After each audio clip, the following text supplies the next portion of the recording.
Hello,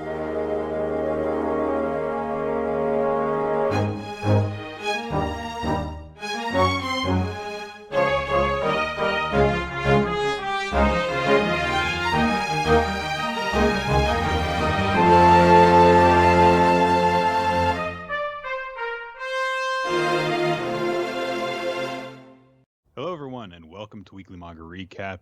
It is May the 5th of 2021, and it's time for a Q&A episode with your favorite hosts of Weekly Manga Recap, Chris and Nick. Yeah, and if those aren't your favorite hosts of Weekly Manga Recap, then I'm curious who is. I like Ace! Well, we all do, and you know what? Now that you've proposed an alternative, I have to agree with you. I think my tier ranking probably would go Ace, and then I don't know from there. You know, it depends on what the day's like. So yeah, I guess that solved it. Ace is the best host at WMR. Yeah, I guess that it's okay though. The B team is here to carry the load until he decides to stop by. So we've got questions to answer. Yes, and we also have a game as well. Yeah, you told me this last minute. I didn't know about this. Yeah, well, so the game is just, I think you might recall it, Ninja did previously. This is, I think, back when we were still just doing emails, where there are a bunch of spoilers for where a series has gone to. Right. And then we have to kind of guess. It's a series we did for a recap at some point. So it'll be like, here's where it is now. Can we guess the series or whatever? Okay. I might be able to get one or two of those because there are a couple of series over the past couple of years that I've actually kept up with. But yeah. Ooh la la. We'll see. We'll see how that goes. Yeah. Looks like there's about 11 of those, so we could do this a little bit later, or we could start off with those. I'll get one. All right. I don't know. I figure we could do the questions, and maybe we can get to. Maybe we can kind of space those out. But okay. We'll see.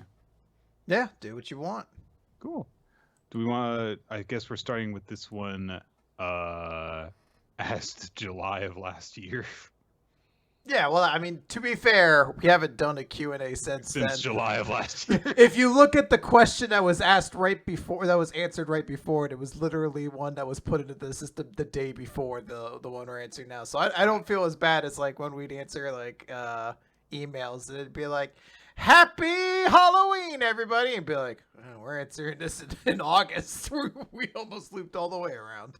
At least there's order to the proceedings this time. Yes. All right, so this question, there's one followed by the other, but these are both from Brawla. Oh, we don't answer Brawla questions, unfortunately. Oh, all right. Yeah. Well, let's move right on to Supernova now. Okay. Well, there's two from I don't know. I don't like it when he's the imposter. This is like a game of people you don't like as the imposters. These are all people who play in the role. Brawla as the imposter is fine because she hates being imposters. Okay. Anyway, so our first question comes from Brawla saying, "Hello, Nick, Beyond the Rules of Time, and Chris Rodothrulofrang. It is your favorite lesbian again. What kind of topics / ideas, elements, or themes do you love to see more in fiction overall? For example, I'm really into Lovecraftian horror, and whenever I hear a certain story is about Lovecraftian horror, it always sparks my curiosity. What kind of topic makes you immediately curious? What do you want to see more of in stories?" Well, I'll say, rather presumptive of you to assume that you're my favorite lesbian. I am a very big fan of Kate McKinnon, and I actually don't like her at all. So you're like, I gotta name one lesbian. I panicked. I on the side typed in famous lesbians, and honestly, the list was harder to parse than I thought it would be initially. I'm sorry. What was the actual question again? What kind of stuff do you like to see? Oh yeah. In fiction, like especially I guess topics that a fictional story is centered on, or themes that a story is centered on. So in this particular example, Lovecraftian is used to that. There was a point in time where that was the opposite for me. Like if a story had Lovecraftian stuff in it, I like wanted to avoid it, like the plague. just because it was so inundated with it everywhere. Mm. It's weird. I like the board game industry, which I've been following significantly more, has like, I guess because it's so overwhelmingly inundated with fucking Cthulhu lore mythos that I've just reached the point where it's doubled back around to the point where I'm kosher with it again. I'm just like, yeah, bring it all in, boys. Let's bring in as many tentacle monsters as we can. Whatever. Yeah.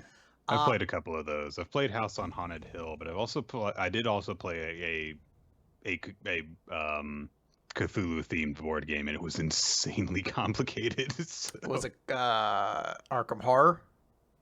I don't remember. I do Okay. not remember. There's a which whole one it bunch, was. to be honest. So I don't know why I named that one specifically, but I'm trying to think what would be the genre.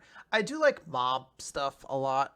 Like anything that generally tends to involve like organized crime has some level of interest to me. But at the same time, I know I have like a lot of affinity towards just like character study stuff. Like usually if you put out like, hey, there's a complicated, weird character in this, and in particular, they're a side character, so they're gonna get 1/8 of the actual exploration that the main character gets. I don't know. I attached myself to that person like a bottom feeding fish. It's just like I'm gonna suck all the nutrients out of this side character that I possibly can. No, I get that. My big thing, and you don't see it show up a whole lot in manga, is very specifically kung fu stuff. Okay.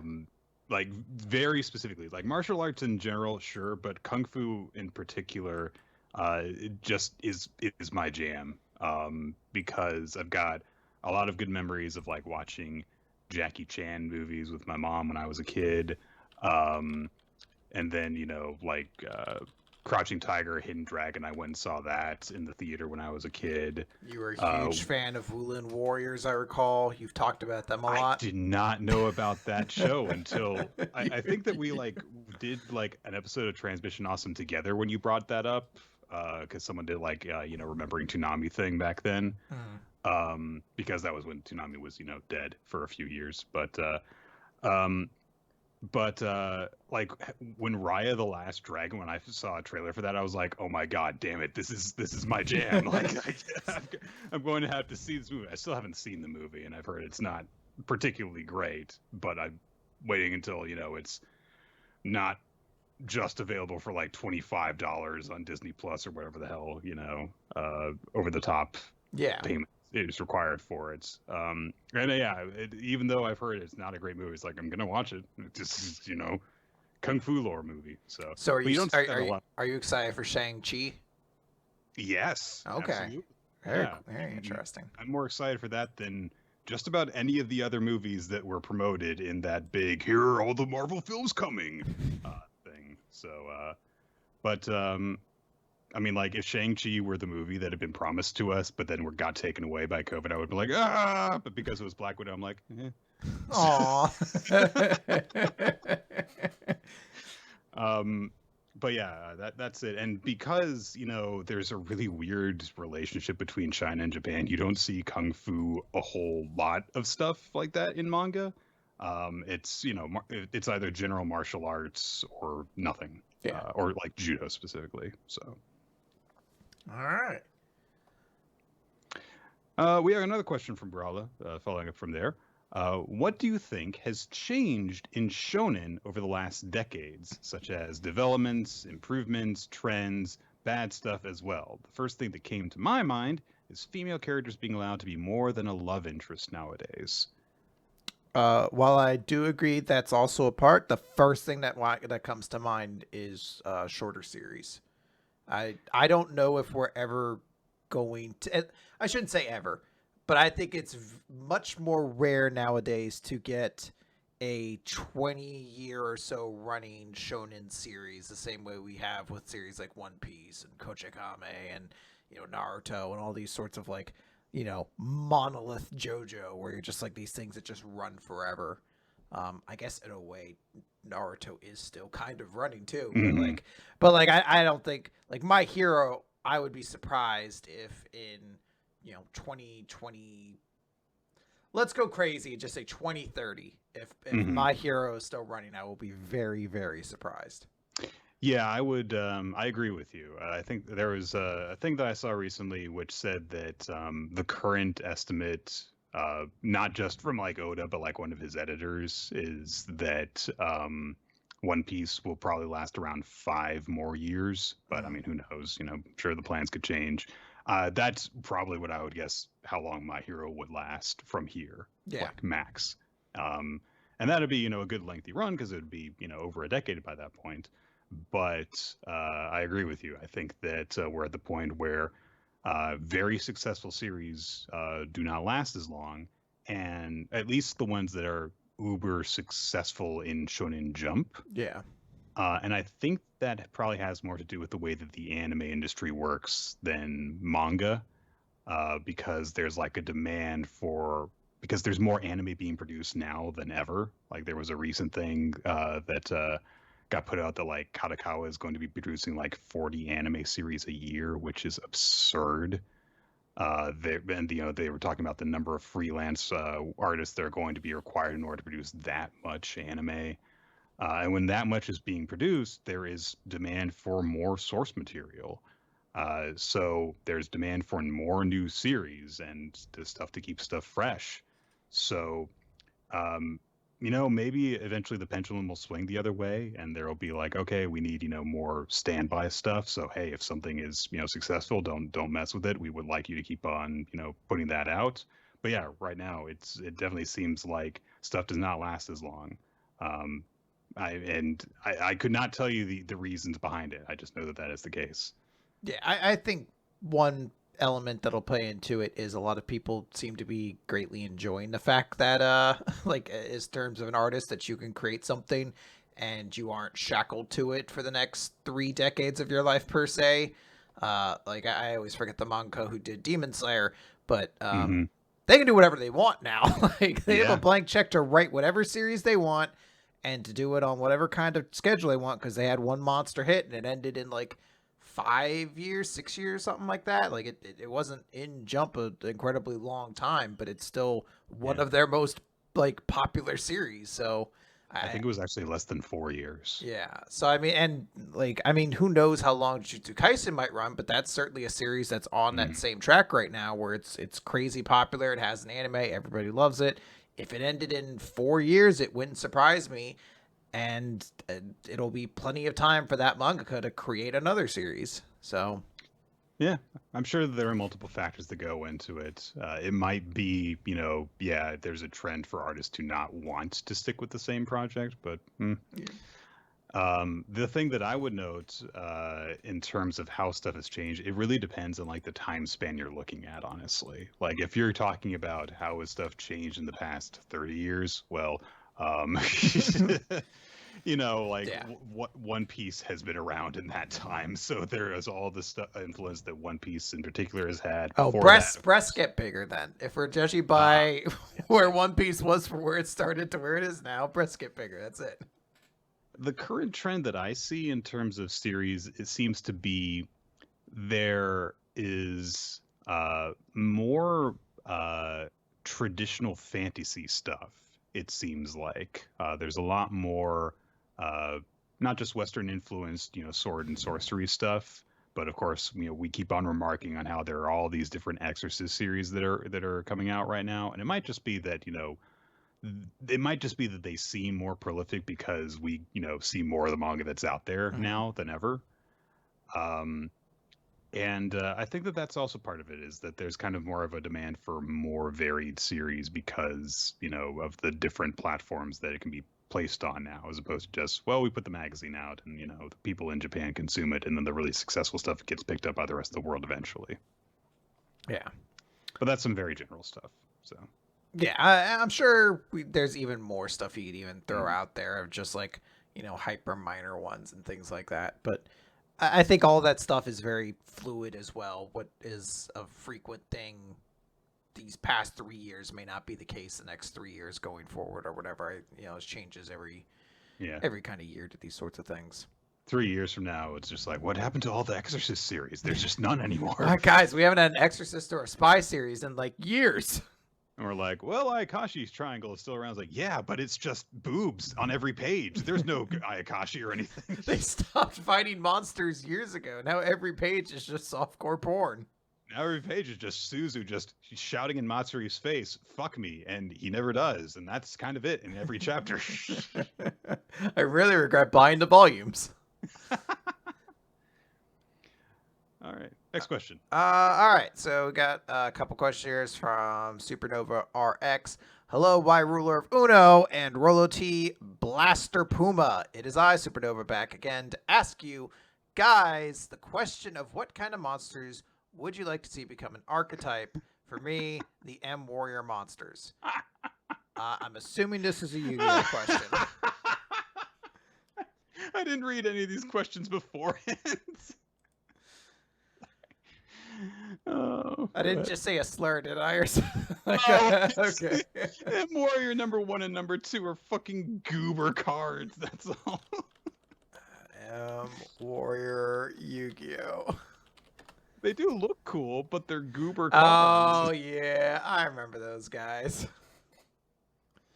Well, I'll let you take the lead on this because I'm not even sure what stuff don't have archetypes.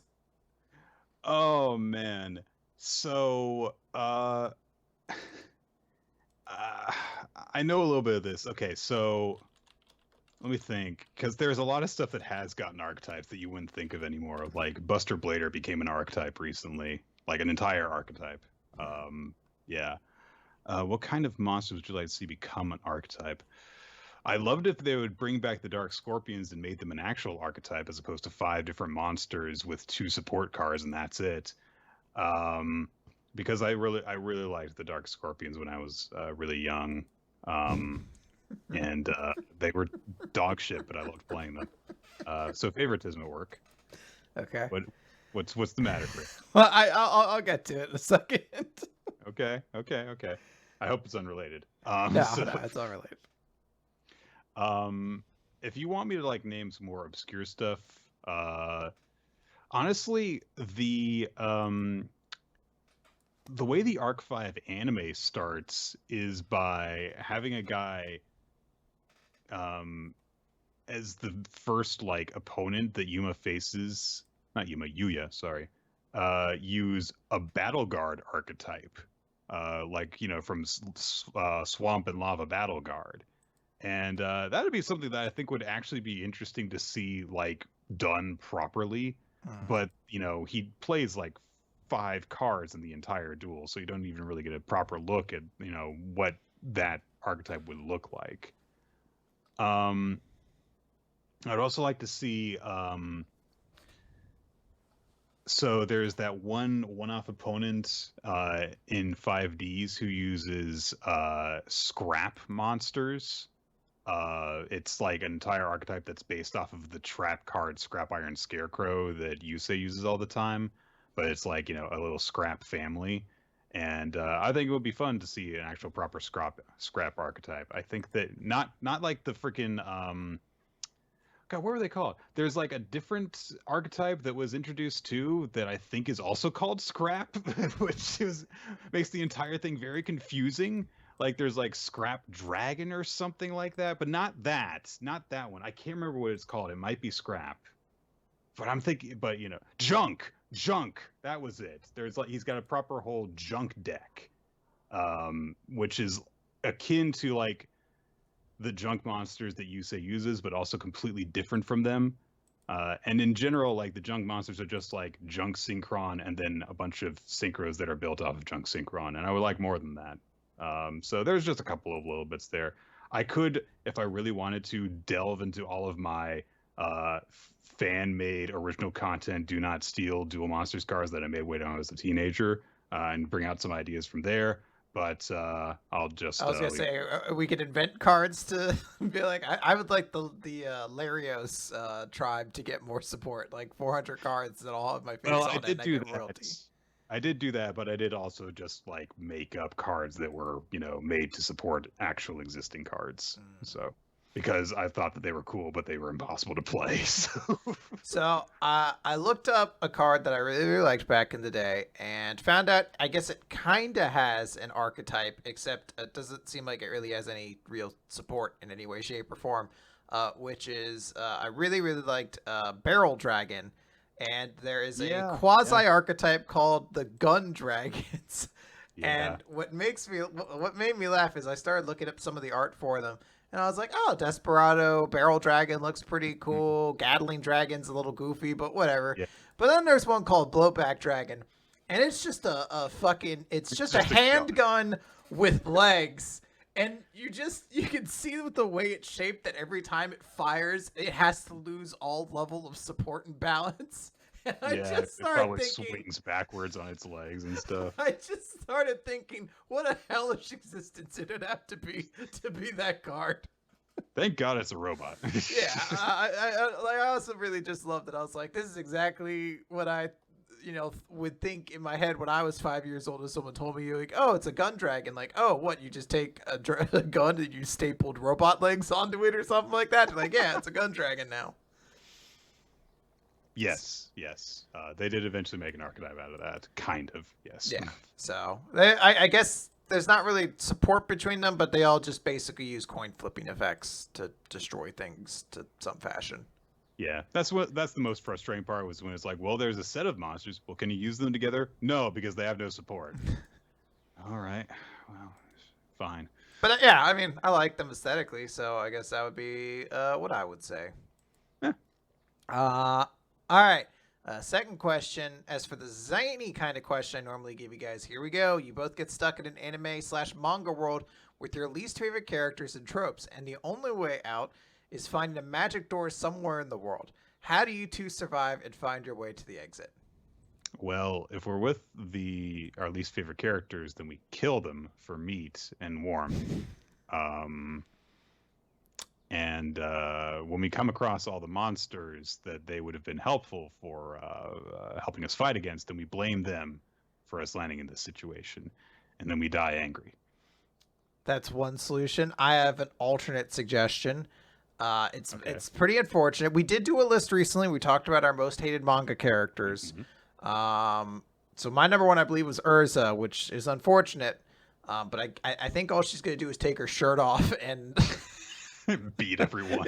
Beat everyone, and then, I don't know, fucking start mooing like a cow or whatever weird fetish she's written into. Demand everyone strip and make out with their romantic partners. Yeah. But we have to escape. And the thing could be anywhere. Now, I'm going to go off of the idea of the original Kingdom Hearts franchise where there's a magic keyhole in every world. And if you find it, it's like the heart of the world and it could destroy everything. So all of them were in pretty like iconic locations. Like the Aladdin one was like in the heart of the Cave of Wonders and shit like that. Except for Hercules World, where the keyhole was in the fucking lobby of the Colosseum and there was just a rock in front of it. And all you had to do was just push the rock just a little bit and suddenly you could destroy fucking everything. So I'm hoping it's on the same level as that, where I'm like going to look inside the fucking Fairy Tale Guild headquarters. I'm like, hey, what's that big rock over there? And I just push it slightly. Because again, this is about the level of writing I feel like Hero would have for his Eternal Universe. And boom, I'm out of there. All right, awesome. All right, let's go to this next question from Arcus. Good day, Y ruler of blue eyes and Rolo eyes B dragon. Arcus Rhapsode here, formerly known as the Great Rhapsode. When 2020 started, I decided that this decade I would truly commit to changing up my life, starting with some of my cringy screen names.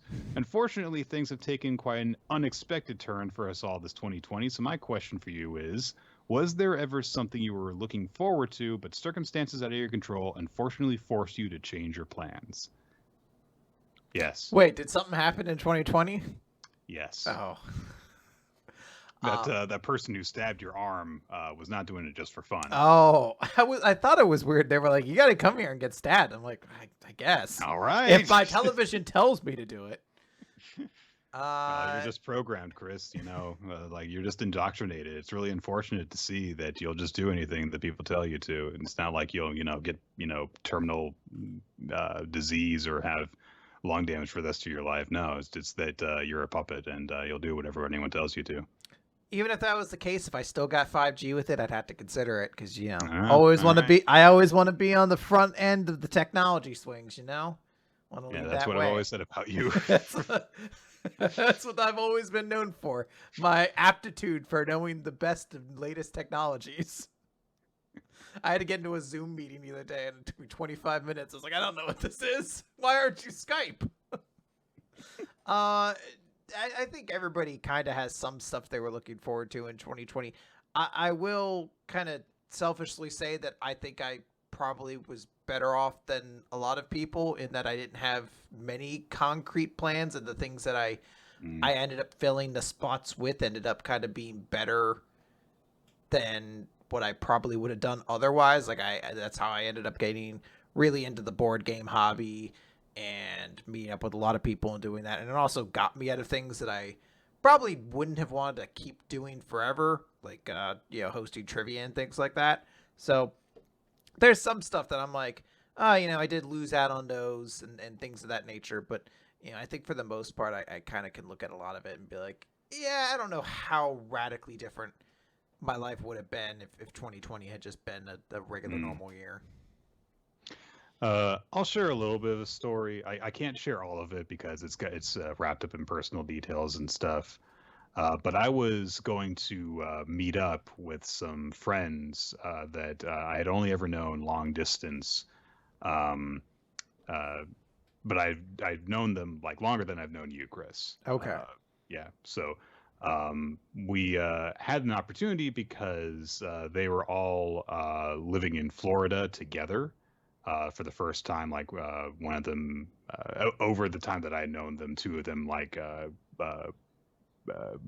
basically became permanent roommates, and a third had become their third roommate more recently. And so it was like, oh, hey, well, you're all in Florida.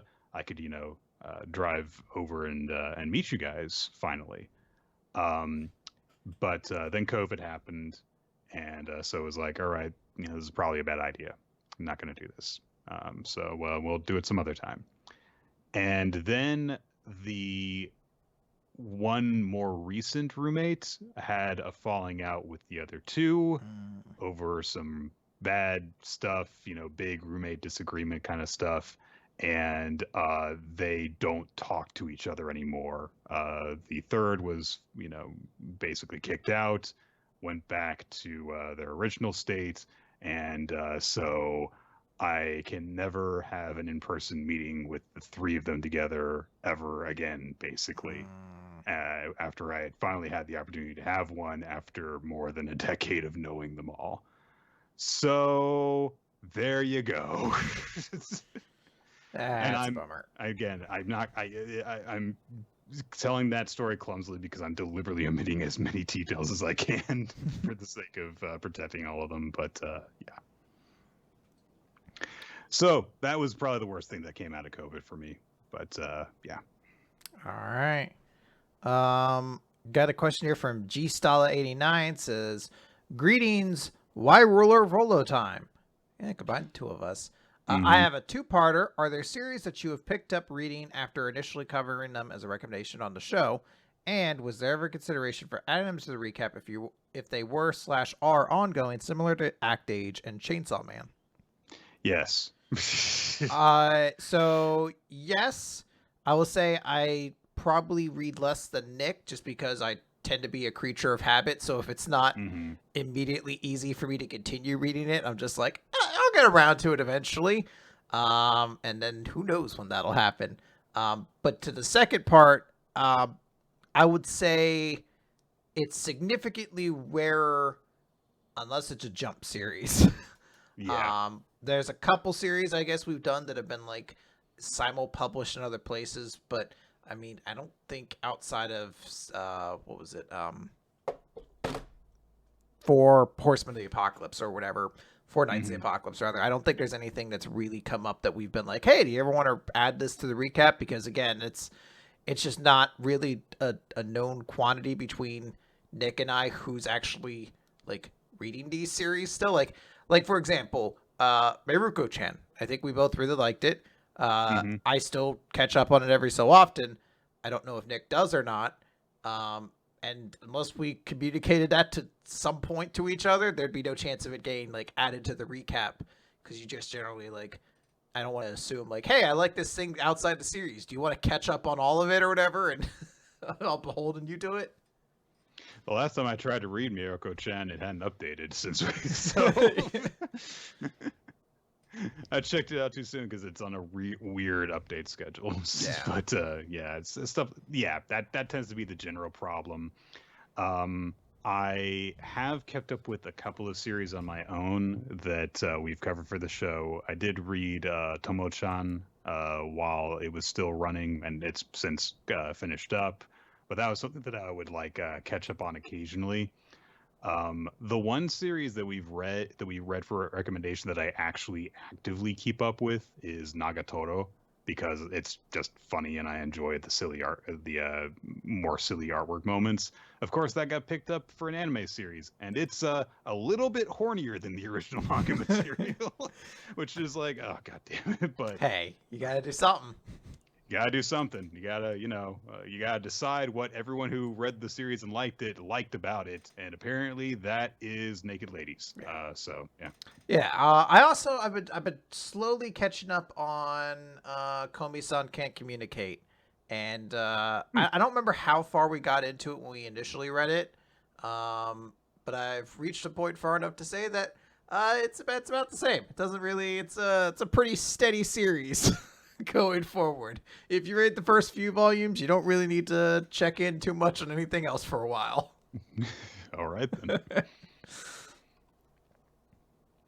Okay. As for consideration for adding stuff to the recap, yeah, I mean you basically covered it.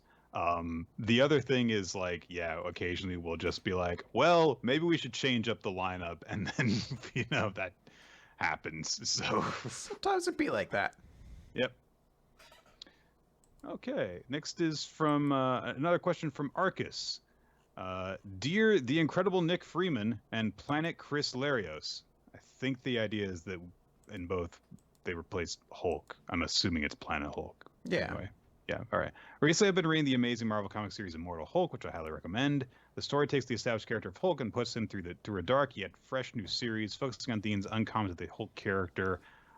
Is there any series that you have recapped that you think could undergo a similar soft thematic reboot treatment of focusing on uncommon elements and themes? Oh boy, that's oof. I feel like you could very easily. I mean, we've even talked about how it occasionally flirts with it, but Eden Zero does seem like a universe that's pretty ripe for some social commentary. That's not just robots are good, friends are awesome. Period. Like, there's quite a lot of like intricacies going on with the universe that definitely feels like they could go under some kind of lens of examination, but. At the same time, the people who are there are mostly just like, I just want to see the Sheik, the good guy, punch the people. That's all. I'm not here for anything deeper. Right. Some stuff that we've previously covered, I think, falls under this umbrella. Like, I feel like we talked about all the time when we were talking about the last Sayuki. Is like, oh man, if this series could just like pick one side of this and stick to it, because it's really trying to strike the balance between just horror and very generic shonen battle, and it's kind of leaning a little bit more towards one than the other, and it's a little inconsistent. And we were like, if this can actually properly incorporate more horror stuff, then it'd probably be a lot better.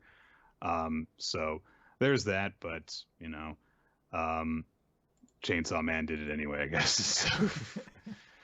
I think we also talked about when we covered oh gosh, what was it called? Zombie Powder. We talked about how the horror elements in that tended to occasionally pop up in Bleach, and if maybe it had focused more on that, then it might have been a more interesting series. Food Wars, if it had not gone into having just multiple super villains trying to rule the world with food story arcs in a row, then that could have been fun. So yeah, there's various bits here and there that are mostly just like, well, do this but completely differently. So Yeah, I could see it. All right. and there's a second question here from Arcus. Also on the topic of Western superheroes, in My Hero Academia, Horikoshi likes to do advertisements brought to you by superheroes in the back of the collected volumes. What do you think the main characters or funniest characters from other manga series you recap would be like as superheroes in the My Hero universe? And what do you think Horikoshi would have them advertise on the back of volume covers? I'm not sure Luffy would be a hero. I mean, he would help people, but he would not go through all the rigmarole of getting registered and stuff like that, because that's not being free. I believe he would dress up like a Sentai Ranger or something like that. Like he would be whatever like a 5-year-old would think is cool, and he would punch people. But that's the extent of it. And the only thing he'd advertise is just meat, not like a meat company. Yeah. But he would just have a big fucking drum leg, and he'd just be like, meat. And yeah, and like, do you cook it first, or? Nope, I get salmonella and pass out for an hour, and then I'm back. And whenever they do advertisements with him, they would be like, "All right, so you hold this turkey like you've already eaten it," and they would have to find a way to shoot the shots of him while he's in the middle of eating it, so that they can actually advertise the product. Yeah, it's gonna be one of those fun things. Yeah, there's a quick example. Yeah. All right. So rather than jump right into the next email, do we want to play Ninja's game? Oh, sure. Yeah, that sounds like a fun idea. All right. So again, this is the idea. We're gonna read a spoiler. There's a hint if we need it, and then we're gonna try to guess which series it's based off on, and then we go back and Ninja has a couple questions for us. So the first spoiler here, there are 11 of these, I believe. Yes. Right. You said that. So the first spoiler is the protagonist loses in the final battle and dies of his injuries, though he and several others are later revived through the use of cloning and brainwashing. What? Hold on. Let me pull up the list of series we've covered. Okay. All right. Do you want the hint? Yes. Okay. The first part happens at the end of the first series during the climax of a big tournament. The latter part of the spoiler takes place within a sequel series. Okay. Tournament. The only one I can think of that has a tournament would be what Kengan Ashura. That's the one that popped into my head. Or what was? I guess Batum is a tournament. In a way, yeah. And it was dumb enough that you could have started cloning people. Well, hold on. I feel like there's another series I'm trying to think of, though. I'm sure that there's been other tournament arcs that we've covered. We've been doing this podcast for a decade. To the T, actually. There can't have only been 2 tournament arcs. I'm just trying to. There's a specific series I'm trying to remember the name of, and I'm blanking on it. No, it felt like it was an early series that we read. I'm only thinking of it because I remember it had a sequel, and I cannot remember the name of the series. So I'm trying to go down our list to see if it'll pop up. What kind of stuff was in it? It was a battle series. I legitimately, I do not know if I can say anything beyond that. Holy Land. No, I don't know. I want to say the word wave was in there somewhere. Oh, jeez. Yeah, I don't know. I'm blank. It was like real early on in the recap is when we started doing the shows when we talked about it, but I don't even. I can't even remember off the top of my head when it might have been. Okay. I'm just gonna have to go with Kengan Ashura then, because that's the other one I was trying to think of. Okay. Well, we've made our guesses then. So. What'd you say? I forget what the one Batum? Batum was the other one that I suggested. Yes. So. Okay. It is Kengan Ashura and Kengan Omega. Now, Ninja included context. Also, this was the above credited Lucas. or Lucuis. I don't know how to pronounce that actually. There's context that's provided. I'm gonna opt to ignore reading it because I'm kind of enchanted by the mystery of it. Okay. Emails there. You can always check it out if you want. Spoiler 2. Two of the main protagonists are human and a non-human at the end of the series. It is revealed that which character is which is in fact the opposite. Okay. Hold on. So there's a human and an animal, or a human and a non-human. So I guess I could even be like, oh, you're a fucking a demon or whatever. And at the end of it, it's like, who's the real demon? Man!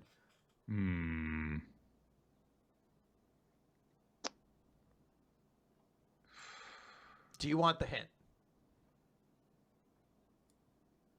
I don't think they would have done that one. Yes. Apparently, I really wanted this to be an answer during the last quiz. It's a bad hint because I didn't remember it. Yeah, well, yeah. So that's not going to help at all. So, maybe it is. God, I really don't think that would have been. Oh God, what was the name of that one that was like? Oh, was it like Circle of Eden? It wasn't that Cage of Eden? No. Oh. The one that where there was like the multiple lives that were lived through and stuff. That could have been something we read at one point. Yeah. Oh man. Oh God. I'm literally scrolling through the list of stuff that we've I know. covered. I'm doing the same thing, and I'm just trying to find what it might have been. I'm trying to think what was the name. What if it's no, because Ajin didn't end, so that's still ongoing. It can't be that. Okay. What was the name of that stupid series where the kid walked around with a bunch of animal people?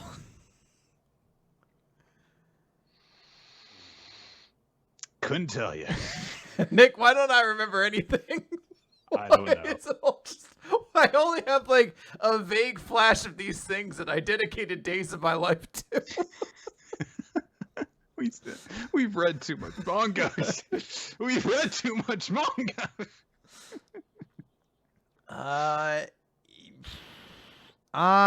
Well, so I don't like waste all of our time looking through here going for it. I'm going to say, oh, by the way, The Breaker. That was a series I was trying to think about before. Wasn't there a sequel to The Breaker? I don't know. All right, regardless, that satisfied one thing.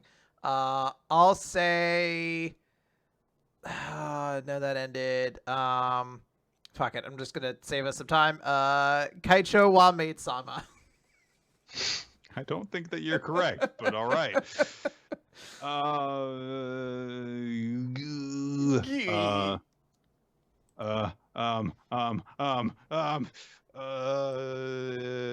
Shishuki no Iron Maiden. I don't know. The answer was Pandora Hearts. What are you doing? Hold on. Apparently, I really wanted it to be. I must have latched on to the word, like the series Pandora Hearts when scrolling through. Like, wouldn't it be great if it was like an old ass series we covered, like Pandora Hearts, that I remember 0 things about now? All right. So, in my defense, which is not a defense at all, I don't remember anything about Pandora Hearts. Yeah. Apparently, and again, I think it's better to not have the context. All right, series 3. The protagonist ends the series teased to end up in a relationship, but their eventual love interest is not one of the ones you'd expect. I mean, that could be any series that we've read that had a romantic element to it. Well, the hint doesn't help too much because the hint is just Nick got farther into the series than Chris, both during and after the review, so you're more likely to know this one. Well, it's not Tomo-chan, because she did end up with her love interest. Got further than Chris in the review and afterward. I'll leave it for you because I just read which one it was because I was like, if I didn't read that far to begin with, am I ever probably gonna get this? The protagonist ends the series teased to end up in a relationship, But their eventual love interest is not one of the ones you'd expect. So it has to be a harem manga of some kind. Eventual love interest. Eventual love interest. Eventual. Okay. Oh, The World God Only Knows. That's right. There you go. On the board. Because I actually remember that plot element. Yeah. All right. Awesome. I got one. There we go. You go. You're on the board. That's one that I actually feel like I should go back and read eventually, but it's a lot of manga to get through. So. All right. Spoiler 4: a chapter involves the main couple having a relationship upgrade via sex. I'm fairly positive I actually know this one. That could be a lot of things, honestly. So. All right. Do you want the hint? I want the hint so badly. All right. I will, because I wanna challenge myself. I'm going to don't look at your Skype, Nick. I'm gonna send you what I believe the series is. Okay, so I can verify afterward. Yeah. So I'll send it over here, and then here is the hint. There are 2 acceptable answers, but they're not the answers from the intentionally similar spoiler in the last quiz. I don't know what that even means. Read that back to me, please. There are 2 acceptable answers, but they're not the answers from the intentionally similar spoiler from the last quiz, which was Tokyo Ghoul or Sunken Rock. Oh, okay. All right. So there are 2 acceptable answers, but not those 2 answers, because this is a plot element that has come up in multiple series that we've read. Yes. Because sex, in order to indicate that they're a romantic couple, is a trope. Got it. All right. I understand now. Okay. So that helped in the sense that we now know it's not Sunken Rock or Tokyo Ghoul. Yeah. Okay. Romantic. They have sex, so their relationship upgrades, basically. All right.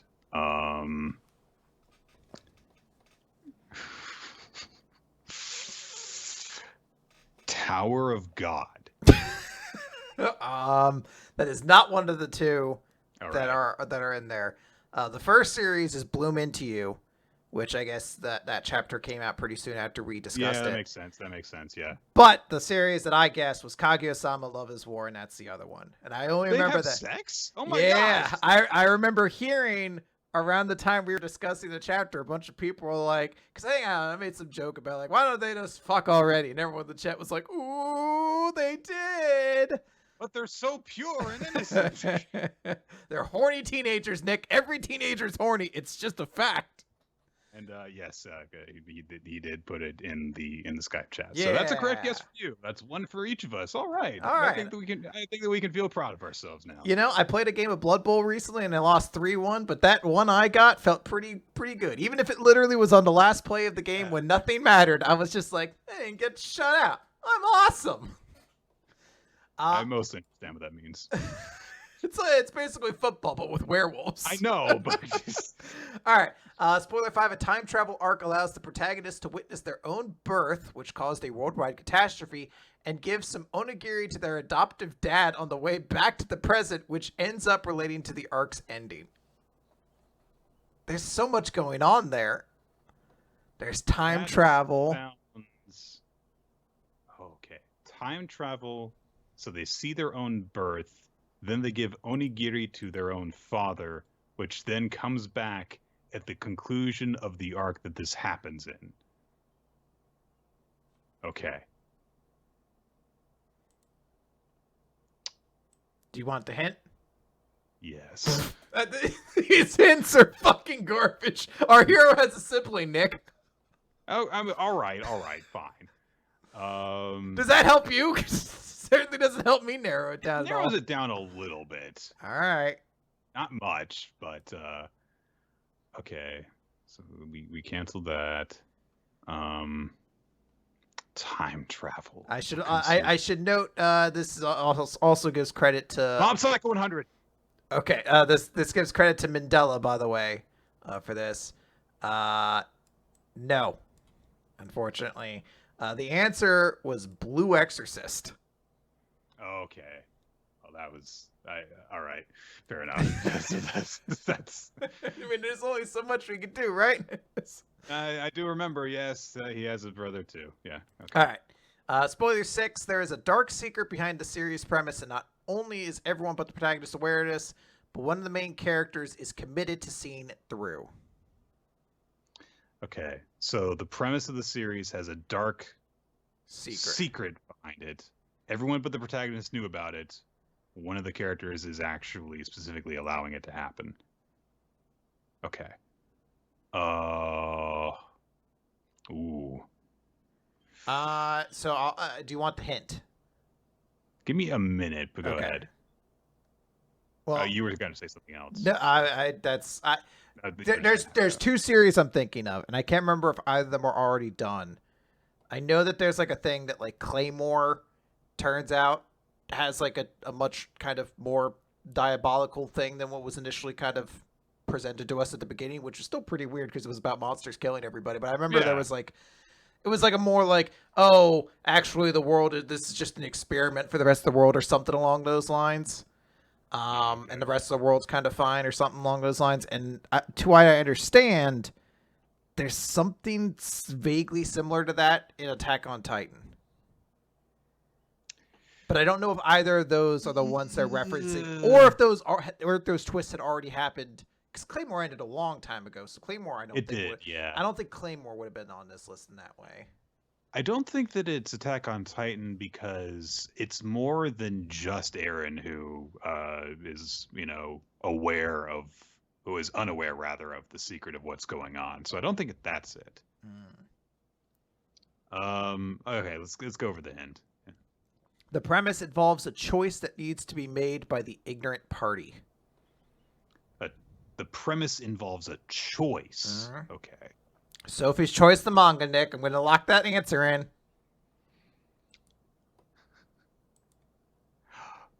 Wait. Oh, no. It's a harem series, isn't it? I'm going to go the darkest one I can possibly think of and say Umi no Misaki. Umi no Misaki is the answer. Yes! So there's a dark reason behind which girl he's gonna bang.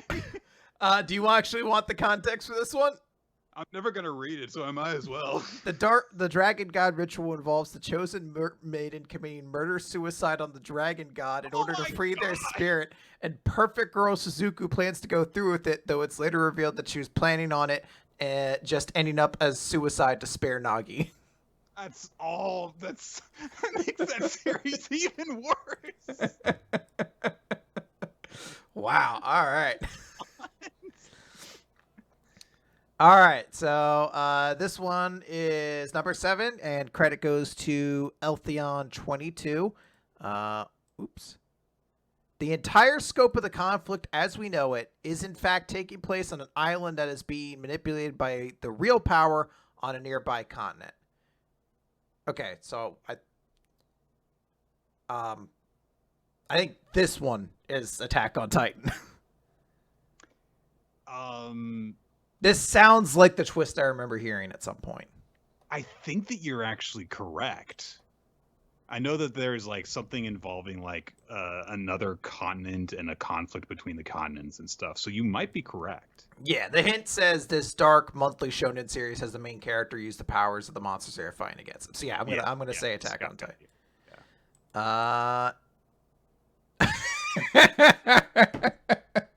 Were we duped? Well, no. So the answer is Claymore, and also Attack on Titan. Okay. All right. So put those points on the board then. Yeah. Spoiler 8, the closest ally of the protagonist is revealed to have been a spy for the major antagonist the entire time. Oh, come on. What's the hint? Oh, we never read Get Backers. We both like the close ally. Oh, no. That means we're going to feel betrayed. I probably won't remember them. Probably not. All right, so an ally is actually a spy, and we liked the ally. Ooh, I have an answer for it. Okay. I'm gonna lock in Regis. I'm gonna say Black Butler, final answer. And I'm going to turn my key and lock it in. I don't remember when that series might have ended. I don't remember, but it sounds like something we would have had found out about. I mean, I guess that could make sense. I don't know. I mean, there were some really big twists in that I briefly went over when we covered that, and I didn't read any further past that. So it would not surprise me if that were the case. I do know that we liked some characters, but I don't remember which particular ones. Let's see. So we liked the ally character, and it turns out that they're a spy. Oh gosh. I am flipping through this list, trying to see if anything sparks. You don't want to just piggyback on my great answer. Oh, I Black Butler, don't. question mark? I legitimately don't think you're correct. I probably am not, but because I don't remember us gushing about any particular character. I mean, but couldn't we have also just said something like, "Oh yeah, I remember liking the cook dude who doesn't know how to cook. It's pretty Right. It's pretty great." Oh God. So there's got to be some sort of a conflict in it. Oh man, this is annoying. I've got to finish this. I can't take too much time on this. The stress is getting to me. The stress is getting to me. Breathe, Nick. Breathe.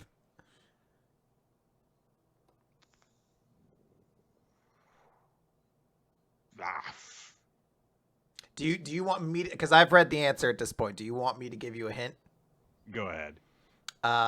Your conflict is a term to not be escalated too high, if you get what I mean.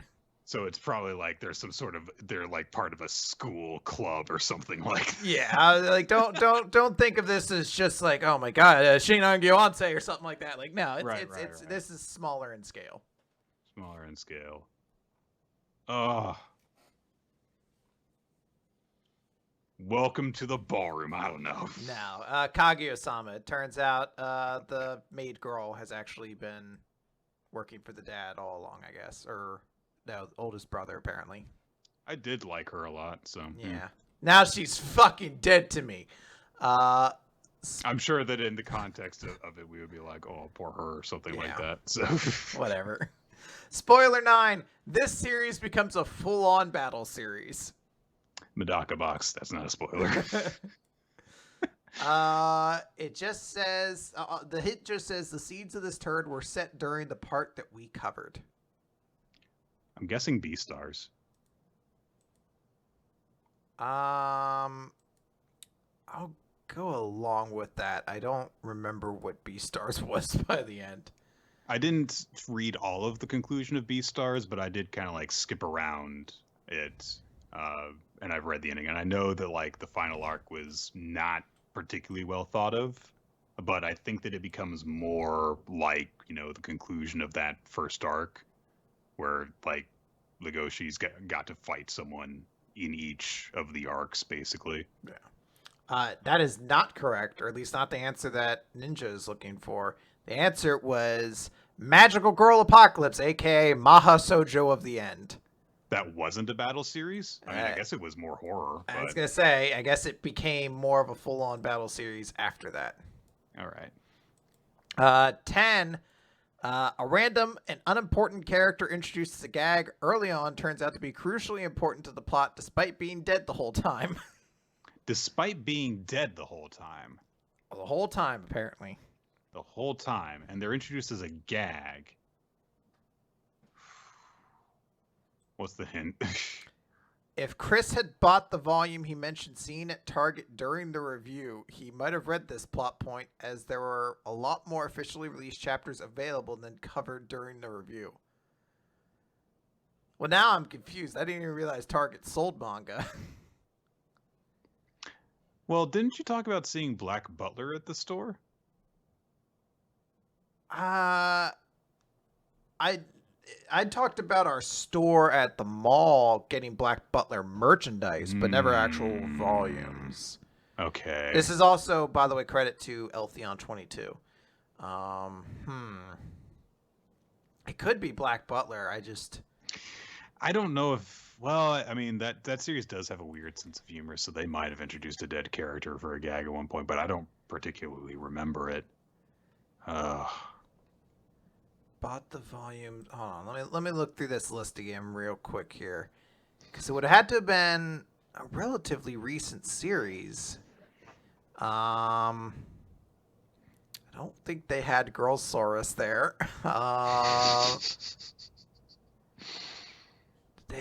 No, we read all the Pokemon chapters that we've discussed.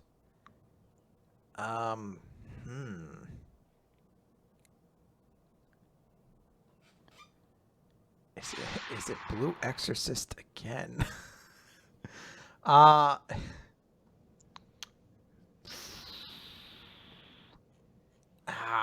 going too far back at this point. It has to be a more recent series.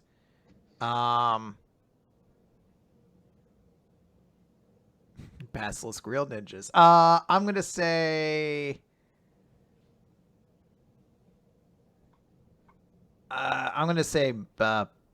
Fuck it. I'm just gonna say Mob Psycho. Like I can't think of anything else. Or no, I'm gonna say Beastars. Beastars is a character who's been dead and hanging around the whole time. I'm going to throw out a bit more of a wild guess and say Dead Mount Death Play. Yeah, you're right. Actually, Dead Mount Death Nice. Play. The spirit corpse god puts into the pen to help him fake being a fortune teller is Hisorogi, a former police inspector who was killed for investigating blah blah blah blah blah. Okay, it sounds about right. All right, awesome. And then this is the last one from Jelly Elfson. The big bad of the series is killed by the protagonist's love interest because the big bad is the protagonist attempting genocide in order to force her to do so. Part of manipulating events to show a powerful being this death in order to convince it to do what he needs to do in order to achieve his ultimate goal. That sounds a lot like the ending of Attack on Titan.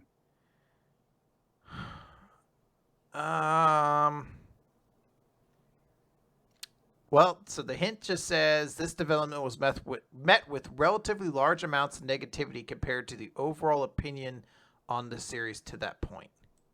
It's probably Attack on Titan.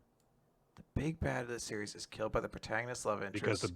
Because the big bad is the protagonist. Yeah. The big bad is the protagonist attempting genocide in order to force her to do so. I read the last chapter of Attack on Titan. And that's basically what happens. So, all right. Well, just so I don't match up. I didn't read the context of it, so I was like, I don't really understand all this stuff that's going on. But Mikasa did just cut off Aaron's head and kill him. So, well, just to play it differently, I'm gonna say Girlsaurus. The answer is Attack on Titan. So there you go. Nick comes away with the big victory. Yeah, that's a little bit. I kind of cheated, but not like on purpose. So Ninja says, reading of the below spoilers, which did we find the most and least surprising? Well, a couple of them we had actually either heard about them or directly read them, so I guess those would say those are the least shocking. Umi no Misaki is probably the most shocking because it was like, wait, really?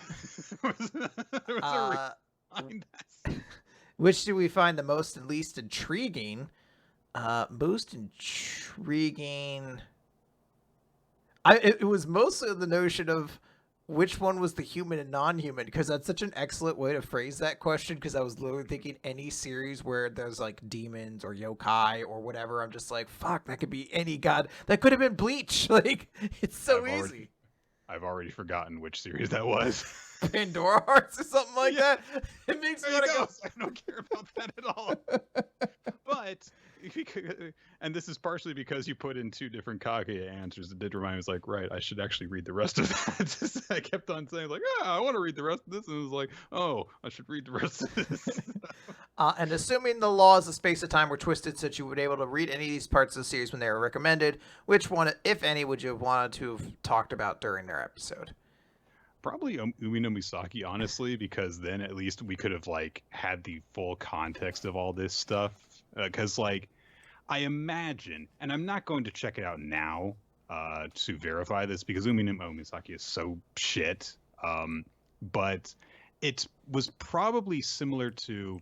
So there's a series that we haven't read called Ah My Goddess, which is an incredibly influential. I'm not even sure if it's quite a harem series, but it's romantic comedy shonen series with fan service and stuff that is considered very influential for stuff along the lines of like To Love Ru and the stuff that's come after it. And there eventually was a twist. It was a fair amount of time ago now. I think it was at least in the first half of the 2010s, where it's revealed that the protagonist had been fucked with so that he would never actually pursue any of his love interests, thereby continuing the dynamic of, well, there's all these sexy women, but he'll never go after any of them that, the series is sold on. So, and there was like some weird dark purpose behind it.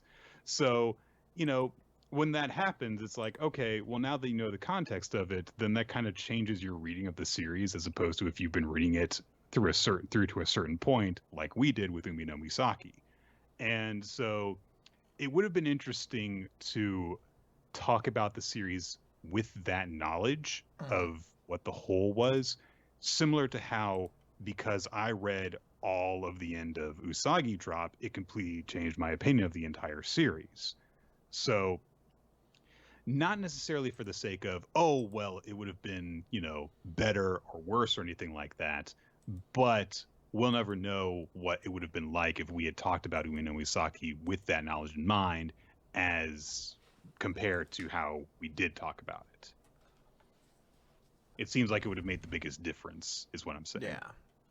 I should probably read Black Exorcist or Blue Exorcist again. Okay. There we go. All right, we can go back to questions now. Thank you for all the work that you put in there, Ninja. Yeah, that was interesting, and it was. And hey, we did a lot better than I thought we would. Yeah, so. We both got multiple points on the board. Good job. All right, so we should go back to questions then. So then our next one is from Locuus. Yes. I mean, I said it earlier and was not sure how to say it. So. Okay. All right. Similar to how you ranked the fights in Enies Lobby, Hueco Mundo, and the Sasuke Retrieval Arc, how would you rank the fights in Alabasta, Soul Society, and the Chunin exam, but not counting the invasion of the Chunin exam? So just the actual exam part of the Chunin exam. Oh, God. All right, so Alabasta is the easier one. Luffy and Crocodile's number one. Then it's probably... Then I think it's probably Sanji versus Bon Clay. Then I'd probably go Miss Merry Christmas and Mr. 5 versus Usopp and Chopper. Then Zoro, Mr. 1. And then Nami versus Miss Doublefinger. Yeah, I don't like literally when I was looking at that, the only one I could remember that actually happened was Luffy and Crocodile, and then a second later I was like, oh right, and Sanji and Bon Clay. And then as you said the rest, I was like, right, that happened. So and I think all of them are very good. I think it's like kind of like a very thin margin between like Sanji, Mr. 2, and Nami, Doublefinger. Like all of those fights were really good actually. So I mean, when I will say that, like, when I do remember them, I was like, all right, I do remember liking all those. It's just that there are some that are so good that I actually remember them immediately, and the rest I have to, like, hold on, what happened in that arc? Because there's so much One Piece to parse through in your head. I was going to say, you had to also recall everything that happened in One Piece over the course of, like, a very long time. Like, when's the last time you've read the Alabasta arc? You're like, not a while. It's been a bit. It's probably been over a decade now. The Soul Society arc is difficult because there's so many fights that happen in that. So Ichigo's fights within that arc are, his first one is Kaku, isn't it?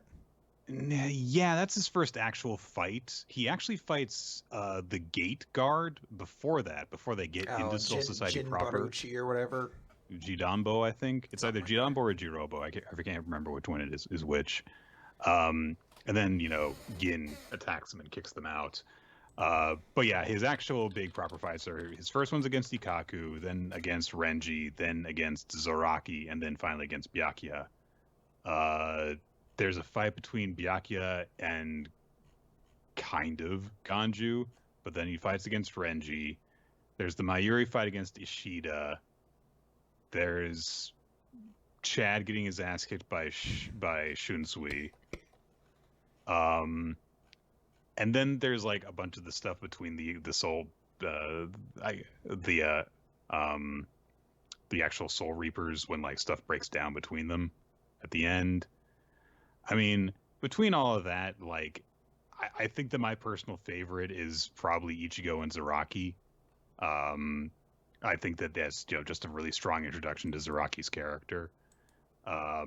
And then after that, it would be Ichigo Byakuya because it's just so iconic, and that's the first look at his Bankai and stuff.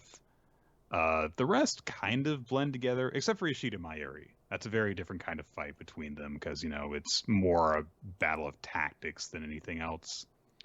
But then everything after that kind of starts to blend together. There are little highlights from some of the better fights, but they're just not generally as memorable. So. Yeah. And Chunin exam. I was gonna say I'm gonna rely on you for that. Chunin exam. There's so fucking many fights. There's a lot. I mean, of actually like good back and forth matches. I mean, Rock Lee and Gaara is the best. Thinking back, it's the only one. Well, Neji and Naruto was a pretty good fight as well. And it's also one of like 4 or 3 fights, I guess, that actually happened in the second round of the Chunin exam. Well, because Kankuro forfeits immediately. Yeah. Which actually ends up being a good fight, but that's not actually part of the Chunin exam, so I don't think we can count it. Exactly. Yeah. I'll say both of Shikamaru's fights are relatively high. Yeah, mostly because they're so different from everything else that happens in that series. And that dude, fucking Shikamaru rode a fucking long time off the credit from those fights because it's not like he did a ton of other things in the series. Like, I know he helps out taking down Hidan, but it's one of those things too of just like there was a lot of goodwill built up in it's same thing with Shino. Any goodwill Shino has is because of that one fucking fight he has, really, I mean, that's like the only fight he ever wins, isn't it? It's the only fight he has in the series is him and the fucking Air Blast dude. He beats him. And then he beats Kankuro. Right. Yeah. The Zabu or something like that. I don't know. It's something along those lines, yeah. And then it's Keen who Shikamaru beats. And then there's Dotsu? I forget the name of the guy with the mask that actually beats Choji, but then Gaara just murders him off screen. Yeah. I know that, let's see, so there's Sakura and Ino, which ends in a draw. It's actually a decent fight, but yeah. There's Sasuke against, I believe, just a random guy who drains chakra. Like it's not even one of the actual Sound 3. He's just like another guy that's also there. And there's like another one of those guys too, and I don't even remember who the other guy fights. There's Kiba and Naruto. There's Hinata and Neji. Right, and Neji. Tamari and Tenten. Right, and Tenten loses off screen having used all of her weapons. Do you remember, like, actually, you said before, like, Shikamaru riding off of those 2 wins. What if, like, they get to, like, a Kage summit meeting or something like that, and Shikamaru happens to say something stupid, and one of the Kages looks at Naruto and is like, why do you keep this guy around? He's like, well, you should have seen him when he beat his eventual wife. He tricked her. Man, dumb. He just tripped her up. What a fucking dope. He was so awesome. Oh, God. I'm sure there's like another fight that I'm completely forgetting about in there. Because, yeah, there's so many of them. Let me. I wanna actually look this up now. Fucking really comic book fucking resources. The fucking site I get. All right, fine. Zaku is the sound guy. Kankuro versus Tsurugi. Sakura versus Ino. Kankuro beats some random dude because he murders him in that fight. Tenten Tamari. Stabs him. Shikamaru and Kin, Naruto versus Kiba, Hinata Neji. Gar versus Rock Lee on this list is 5. So already, this is some horse shit. Choji versus Dosu. Okay, that's also bullshit. Naruto. Oh, okay. So the other ones are, I guess, the round 3 matchups. Naruto and Neji, Tamari and Shikamaru, and then Sasuke versus Gaara. That's nonsense. Anyone who thinks Sasuke versus Gaara is better than Rock Lee versus Gaara has just the wrong opinion. I don't want to be friends with you anymore. That fight doesn't even finish. Yeah. All right. So, it also says at the end that it wants me to rank the fights in the Phantom Lord arc, which I fucking forgot that entire arc, so I had to pull it up. The ranking goes Natsu versus Kajio at the top, then Elfman versus Soul, solely because it's the only time Elfman was ever a cool character. Then it's Gray versus Juvia, based solely on the ranking that Juvia is a character I remember after that.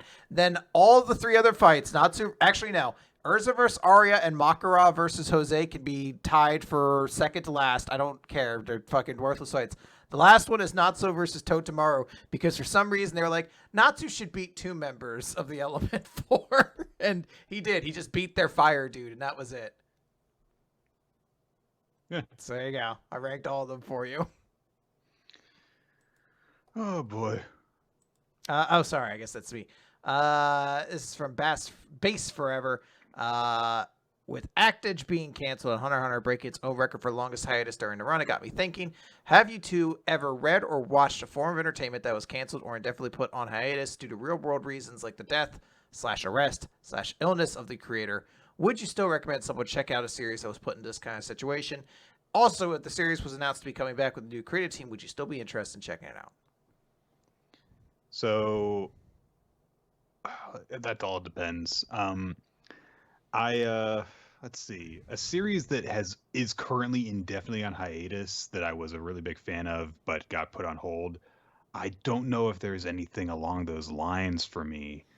Obviously World Trigger, when it was still on hiatus, was in that situation, and I'm very glad that Ashihara is able to write the series even if he does have to take frequent breaks because of his injury. But beyond that, out of curiosity, when that was going on, would you have still recommended World Trigger to people? Back when it was still indefinitely no. Okay. Yes. Very good. I will say I know a couple instances, although I guess illness is kind of vague. So there was a series back in the day that I've read called Beat the Vandal Buster that talked a lot about. That series went on indefinite hiatus, and I guess technically is still on a definite hiatus, but it's at that part now where you're just like, it's never coming back. I don't know the entire story of what happened with that. We'll never get a conclusion to that story. I guess I could still recommend it, but it's definitely going to be with a big grain of salt of like, hey, recognize that this series was never coming back, basically. But the other series I think I mentioned would be the Game of Thrones series, which that's what I mean when I'm like, it's not really an illness per se so much as it is just George R. R. Martin's pace is fucking like a monolith or whatever. I'll say that at this point in time, I would not recommend somebody read Game of Thrones. Like, even if you're like, I like watching the show. Are the books better? I'm like, the books are monumentally better. But are you very much into the idea of never having them completed? Because that's kind of the place I'm at mentally, where I'm just like, I don't think it's ever gonna happen. No, I totally get you. So this was a series that I do not consider myself a fan of. But I do know that like High School of the Dead ran into this problem, and eventually, I mean, like the writer of the series unfortunately passed a few years ago, so obviously that series is never coming back. So I do understand, the situation of like, yeah, this just kind of happens occasionally. Unfortunately, sometimes creators are outlived by their work before the work can be completed. So apparently Beat the Vandal Buster has come back. It's been running in Jump SQ Rise since 2018. Yeah, I thought I'd heard about that. Yeah. So I guess to answer my own question with that, I will say no. I'm not really interested in catching back up on Beat the Vandal Buster. There you go. There we go. All right. Another one from Base Forever. Why do you think legal manga simul-publishing and subscription-based catalogs have been so slow to take off in the West compared to anime? Since the explosion of Crunchyroll in the early 2010s, we now have several competitors attempting to get exclusive rights to both the newest anime shows and the classics. This hasn't really happened for manga, where outside of Viz and Manga Plus, most of the simul-publishing catalog services are clearly an afterthought in Crunchyroll's case, and are so far behind it's hard to justify a subscription. The issues seem to be further compounded when Japanese manga complain about Western fans pirating series that either never get an official Western release or it doesn't happen until years later. When, if ever, do you think this will change? So two reasons I think that it comes down to. One is a more minor issue, which is that it is more difficult generally to scanlate a series than to put subtitles on a series, because you have to go into an image, and after you've translated all the text, you have to clean all of the original text out generally, and then you have to put all the new text in. And this is, hey, you can ask Ace all about this. Like, sometimes this is an incredibly long, difficult process if there is, stuff that's not just text and word balloons, but generally the approach on streaming sites like Crunchyroll is to just put the text over the actual series. And sometimes more complicated stuff happens, especially if, text appears within the shot. And so, in order to distinguish between what is the subtitle and what is just the translation of that text, there have to be different stuff inserted in and stuff like that. But there's not the I have to go into this footage and edit it out process. It's just I just put this in, and that is how we stream it. The other much more important reason is there's more of an audience for anime than there is for manga. And so there is much more of a justification to put out officially translated series for anime than to go through all of that additional trouble that I explained for manga. That's basically it. Yeah. I would absolutely agree with that. I will say I do think it's clear though that we are getting a shift. Some of the points you mentioned in there, Mangamo being sort of behind on everything. The fact that like Mangamo exists is kind of in and of itself sort of the process slowly catching up. I just think of like where we were when we've been doing Weekly Manga Recap 10 years now. This year is our 10th year doing it. When we started, we read nothing but scanlations. And in 10 years since then, we read everything in the podcast of like the regular recap stuff from its, a legal official source, from multiple sources. In Eden Zero's case, there's like 3 different places we could get it legally. I think a lot of it is the same source, but like the idea being that like 10 years, a lot can change in that time span. Like 10 years ago, I remember us talking about like, oh man, I wish series would be easily able to be obtained legally. And now it's like, hey, a lot of those series we can. So I think it's a process of it continuing from there. But I mean, it seems as though I'm not a business insider or anything like that. It seems as though the industry has been on a growth incline since we've started. Yeah. I mean, it was definitely slower to take, but I mean, it's happening. And I think that there is a push for it to happen. And I think that although it seems as though manga is way behind anime, I think that the fact that anime is so readily available on so many streaming sources is helping to push there to be more of an audience for manga streaming outlets. So it's helping. So. All right, there we go. All right. Let's move on to a question from Brawla. Hello, Chris. I'm rolling. This is going to be difficult to. So there's a capitalized O in the word "to" when I say this, and then a capitalized T because it's spelling out roll T. I'm rolling to reduce heat and Nick, ruler of summertime. I've come with 2 questions. I hope you'll find enjoyment in answering these. First, do you find yourself in situations where you feel the stereotypes of your own country are confirmed? As an example, sometimes when I'm visiting a One Piece forum, I see so many people complaining about the humor of One Piece, not wanting to have fun, being overly serious and dry, and making me think, God, you guys are so damn German. Can we say it in what we assume Brawler sounds like when they're speaking in German? Like, oh, guys are so goddamn German. So, Oh, wait, hold on. Aus Wiener Schnitzel, you guys are so goddamn German. The sprechen die Taste. I do occasionally feel Lesbians. like, yeah, I do occasionally feel like I'm being, like, I'm still hungry. I need to eat another slice of pie. You know? So occasionally, yes, I definitely represent stuff around my country, and yes, occasionally I feel very stupid too. Oh, it's mostly just shame. Like I just walk around every so often. I'm just like, all right, it's it's what we are. There's like a moment where I sat there. I was like, vaccine coverage is really rolling out relatively well throughout the country. I was like, I don't think it would be the case had things not changed slightly in the election. No, I don't want to go too far into it because this is me trying to act like a magical switch has been turned. But I was like, this one instance, I can't even imagine how much more frustrating it would be when I see like friends from other countries talking about it. I'm like, good on you, America. And then I walk, and then I just think about it, and I'm just like, man, I hope I don't get hit by a car today, because I don't think I could afford to not die. Oh, health insurance, yay! And the last stereotype on him is that, yes, occasionally I feel I am very aware that I'm ignorant of other cultures, so...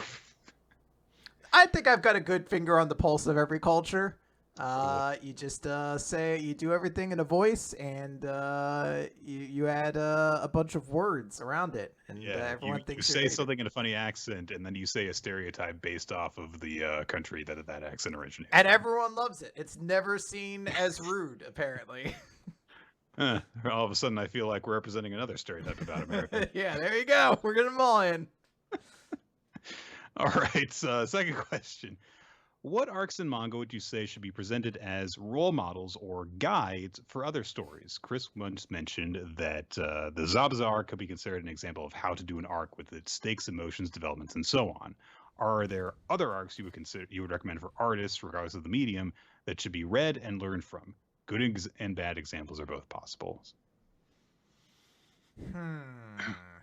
I will say, I don't even remember what the name of it was. Whatever Elseworld fucking thing Fairy Tail had is an example of how not to do like an alternate reality arc, because that was fucking dog shit from beginning to end. Oh yeah, I remember when they were like, "Oh yeah, there was this one girl that we lost," and it's like, "Oh, I'm here." I just grabbed her from another dimension and brought her over. Hey, it's a good thing that Lisana was around for the rest of Fairy Tail, though. She was such an important character that did a lot of important things. It's weird. I forget her name, and I only could recall it. I'm like, who was that cat bikini girl? Who was the one younger sibling, short silver-haired character, who then complained that another younger sibling, short silver-haired character was around stealing her thing? I was like, who's the least interesting member of Elfman's family? And it's not him somehow. For series that do arcs really well, God, it's weird. I've been reading enough sports series recently that like that's almost what's been on my mind, and I don't want to just list all my favorite sports matches. Basically, I will say that the Nekoma versus Karasuno match is a great way of doing like the two rival teams who aren't enemies. They're kind of friends. I want both sides to win kind of attitude. That was definitely the energy I felt throughout that match. Cool. Honestly, I think that the Soul Society arc is generally pretty damn good. In terms of like, there's a lot of like introducing you to this really wide world, while still maintaining a focus on, hey, Ichigo's trying to save Rukia. That is what is at stake here. But then you find out eventually that there is much more at work than just this one girl being executed, and there are, changing allegiances that happen based off of how people feel about what's going on. They're suspicious about the conditions of it, or just, are Renji and are just in love with this girl who's going to be killed, or are, Ichigo and his outsider friends who don't give a shit about all this stuff. They just want to save their buddy. And then eventually you find out more about it, and there's a big, very memorable twist at the end.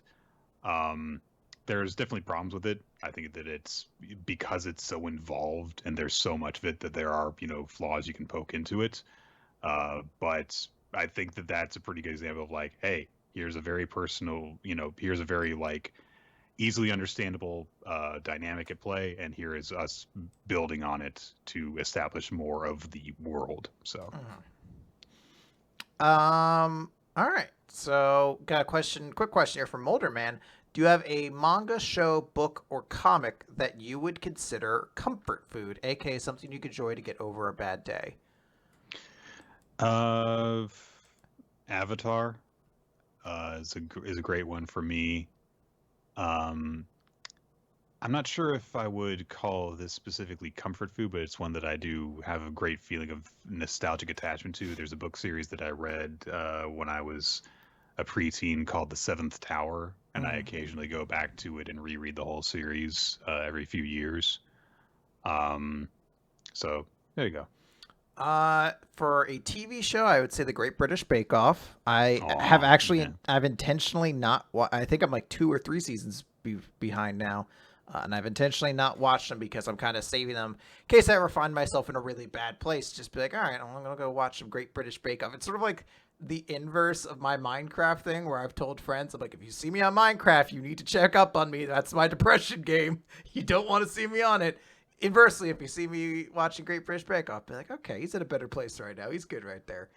As for manga, I tend to just reread stuff I like if I, want to. Like, I in the process of reading Haikyuu, wanted to like remind myself of a couple scenes from Ice Shield 21, and then I just ended up reading like a whole match of Ice Shield 21, and I was like, God, what a great series. That tends to be how I do it if I go back to something. I feel like I'm just gonna read this thing I already know I like because it's just it's nice and enjoyable. Also, DuckTales, the newer series, it's just very cute and very funny. So yeah.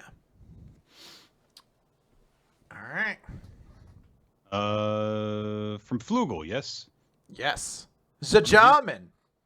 From G. Flugel, oh no, an incompetent manga-loving microwave robot tampered with the timelines to save Bone Collection in Tokyo Shinobi Squad. It sounded almost like a porno opening at the beginning, like, oh no, I've accidentally fallen into a washing machine. Butt out.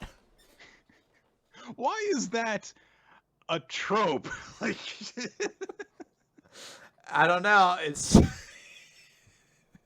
stuck porn's a whole genre. I know. I feel like there's more interesting things to get stuck in though, Like, oh no, I got stuck like a great white shark started eating me, but then it realized the error of its ways, and I'm still very horny. I watched Oh, I really want to know where this is going. I watched a YouTube video recently where stuck porn greatest moments compilation. No, but hold on. Someone was basically trying to. It was essentially like Pictionary. Basically, someone was trying to relate the clue stepbrother to someone, and so they drew a girl's butt sticking out of a washing machine to communicate this. Did they get it? Yes. There you go. Because it's a meme now.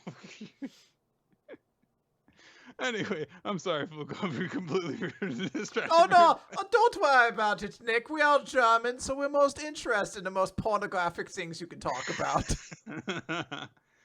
Oh no, an incompetent manga-loving microwave robot tampered with the timelines and saved Bone Collection and Tokyo Shinobi Squad. Now we live in a world where some of your favorite series got an early 20-chapter cancellation, which forced their authors to drastically change their early development. How do you think One Piece, My Hero Academia, Dr. Stone, Chainsaw Man, and We Never Learn would have handled this unfortunate situation to reach a conclusion or open end much earlier than planned?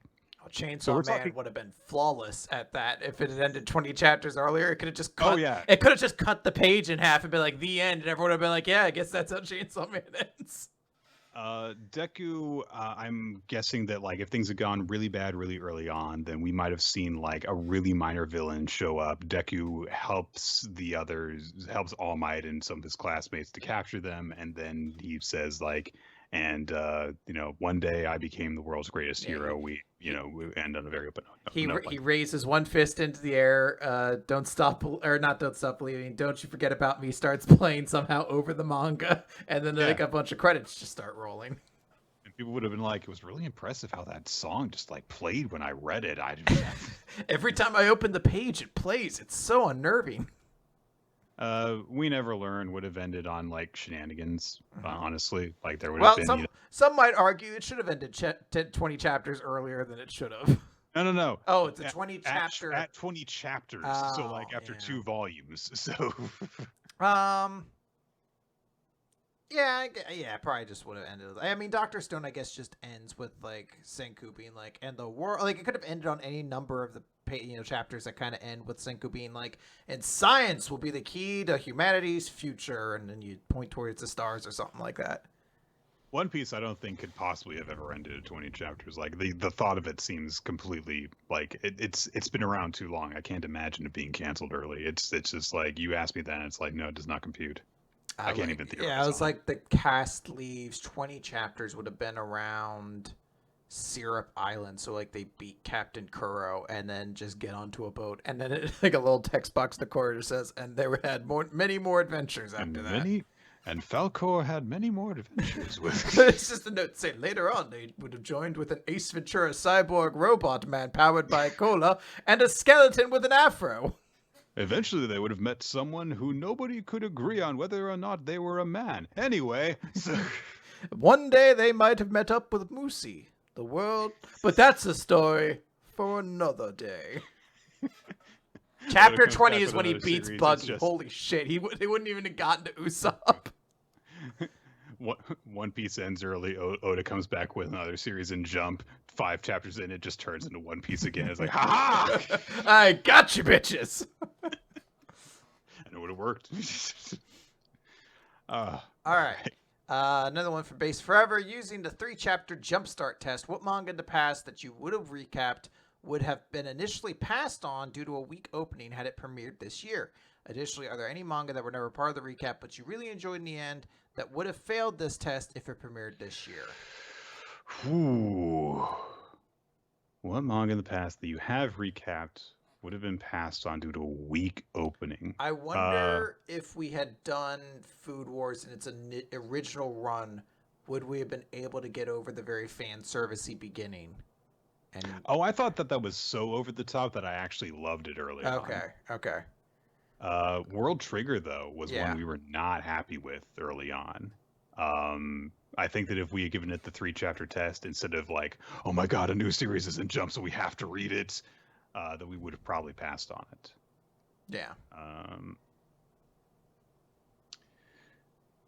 I don't know about We Never Learn, because I know that one was one that was also doing the we're not certain if we're picking up everything, but then it did get picked up. So I don't know how we would have felt about that. I think that we were really annoyed with Uruka early on. I was gonna say we hated her. Yeah, and I think chapter 3 was her first chapter. Yeah. So if it was just the 3 chapters originally, it would have been a very strong, like probably no to maybe, but. Mm-hmm. Oh, she appeared in chapter 4. Well, I don't know then. Yeah. There was definitely a lot of fan service in those first few chapters, though, so maybe would have been put off by that. But Eureka did have some really... I don't know. That's a tough one. I don't know. All right. Okay. This next one comes from Ninja X3I. What would each of you say is sincerely the best moment from each of the series you've covered for Sadistic September? Okay, so we got to go... Let me go to our list for this. Of series that we've covered, because that'll... And I think that, and fortunately, this is one that I can actually look at a reference list for. So. Code Breakers, it would be Koji versus Toki was a pretty decent fight. Nothing from Kodama no Jigan. I don't remember anything that happens in Flame of Recca. Well, Flame of Recca. Wait. Flame of Recca had the rice thing. I don't even know what that's a reference to. I don't know anything that happened in Prince of Tennis. Air Gear had that pretty sweet the race they had relatively early on where whatever flame guy got to like get really close to the fence and like got to be, it was kind of like a cool sports series at that point. Right. Yeah, I think that you're about right with Air Gear. The Prince of Tennis had there were entire arcs that did not feature Etchizen. There you go. There was the one where Tezuka was like recovering from his surgery, and he had like a self-confidence issue. There was a mini arc about that. That was really good. Flame of Recca, there was like the one information broker thing where they discovered that his treasure was like he had written a bunch of stuff on grains of rice and put it in a treasure chest, and we were like, that's kind of stupid. But wait, was that Flame of Recca? I don't think that was Flame. I don't think that was Flame of Recca. That's not Flame of Recca. Oh my god, what was that? That's Buster Keel. I was gonna say, I was like, I don't know what you mean by rice. Oh my god, I don't remember anything that happened with Flame of Recca. I don't even remember what Flame of Recca is. I like the notion that Ninja was like listening at their computer, just like, what the hell is Nick talking about? There's no rice moment in Flame of Recca. There's just fights in Flame of Recca. Don't remember. Hold on. Let me see if I like look at an image of this. Oh god, I don't recognize the characters on this page. If I recall, that was when I read the whole thing, and I think you read like half of or whatever, and you were like, "This sucks. I'm not reading anymore." Then there was Kodomo no Jikan. I think that if you want me to have my answers to that, you have to go and listen to that episode because I think that I was trying to be charitable and named all the only good things in it so that I could then justify screaming about how much I hated the rest of it. So yeah, and I think Codebreaker, the only good parts of it were the parts that made me laugh unintentionally. So, question here from Flim Flam. Dear Chris and Nick, if your regular recap series were cereal, what kind of cereal would they be and what would they taste like? See, this is the golden kind of question that makes me stop and say, what would they taste like?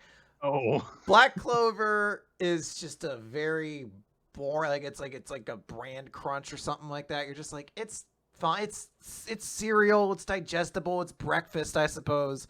But holy shit, everything else here is so colorful and fun, and you were just so fucking boring every goddamn day. And every time you eat it, if it was the only thing you were eating, you would get a little bit more close to like wishing for death. I feel like you're just like, what an awful part of my day. I disagree because I feel as though Black Clover would be like it would be like an all marshmallow cereal, like all sugar stuff. So like if you're of a certain age, you think it's great, but then as you get older, you're like, oh no, I need like actual grains in my stomach if I'm going to eat cereal. So that's not going to do it for me. So I don't know. I that's just me. Yeah, that's fair. That's a good interpretation. I feel like One Piece would be a cereal that changes flavor every so often, and it's always like it's always weird. It's always like cola flavored cereal or something like that. And you're like, I mean, it's bonkers, but it fucking works. And other people you try to tell it to are just like, I'm not gonna eat it because I don't know what fucking flavor it's gonna be when I get it. And you're like, but that's half of the fun. Half of the fun is One Piece is that it takes 5 years to catch up on it. World Trigger occasionally, like you just can't find it in stores because there's some sort of problem at the factory, so they didn't produce enough. Mm-hmm. So. Last Sayuki is like a cereal that was really good, but it was a limited time cereal, and it's never come back again. It's like the fourth horror monster from the Boo Berry Count Chocula. And then you had to pass by Boo Berry, and you just sit there. You're like, you could be fucking Last Sayuki Berry, but you're fucking Boo Berry, and you go on with your day, but you're a little bit angrier that Boo Berry's still around. Yeah, I guess what series we're talking about. Okay, so I don't know. Do you have any more? I'm just thinking of cereals now, and I'm just like, man, I haven't had Captain Crunch in fucking forever. Oh man. All right, let's go with the next one from the. Unless you got another one. Nope, go for it. All right. Next one from DeWitt. Dear Nis Frios and Kurik Lariman. Demon Slayer and Jujutsu Kaisen are the two most recent shonen series to really blow up and make a big impact once they got animated. I always felt it was a shame they didn't get covered week to week, as they would have been great additions to the lineup. If you go back in time and add one of these to the lineup, which would you choose? So you've actually been reading Jujutsu Kaisen, so would you say that you wished that we had picked that? So I'm in the process of reading Demon Slayer, and I've caught up on Jujutsu Kaisen and read it. I'll be 100% honest. Neither series I think would have been particularly great additions to the recap as we get. Demon Slayer is the weirdest fucking series in the world. It's like an 8-chapter prologue before it starts. It's paced very strange. You're just like, he sucks until like 10 chapters in, and you're just like, what is this? It's like a training arc with characters I don't know or like give a crap about. It's a very strange beginning. And Jujutsu Kaisen, I think, just is very samey to a lot of things we read, to the point where, like, nowadays, you know, the point where we'd almost be like, oh, we'll keep reading Phantom Seer because maybe it'll get more interesting. That's, I feel like, how you would have had to go with Jujutsu Kaisen, because it did take some time before that series really gets out of its own shell. And even then, it's still a pretty out there series for the most part.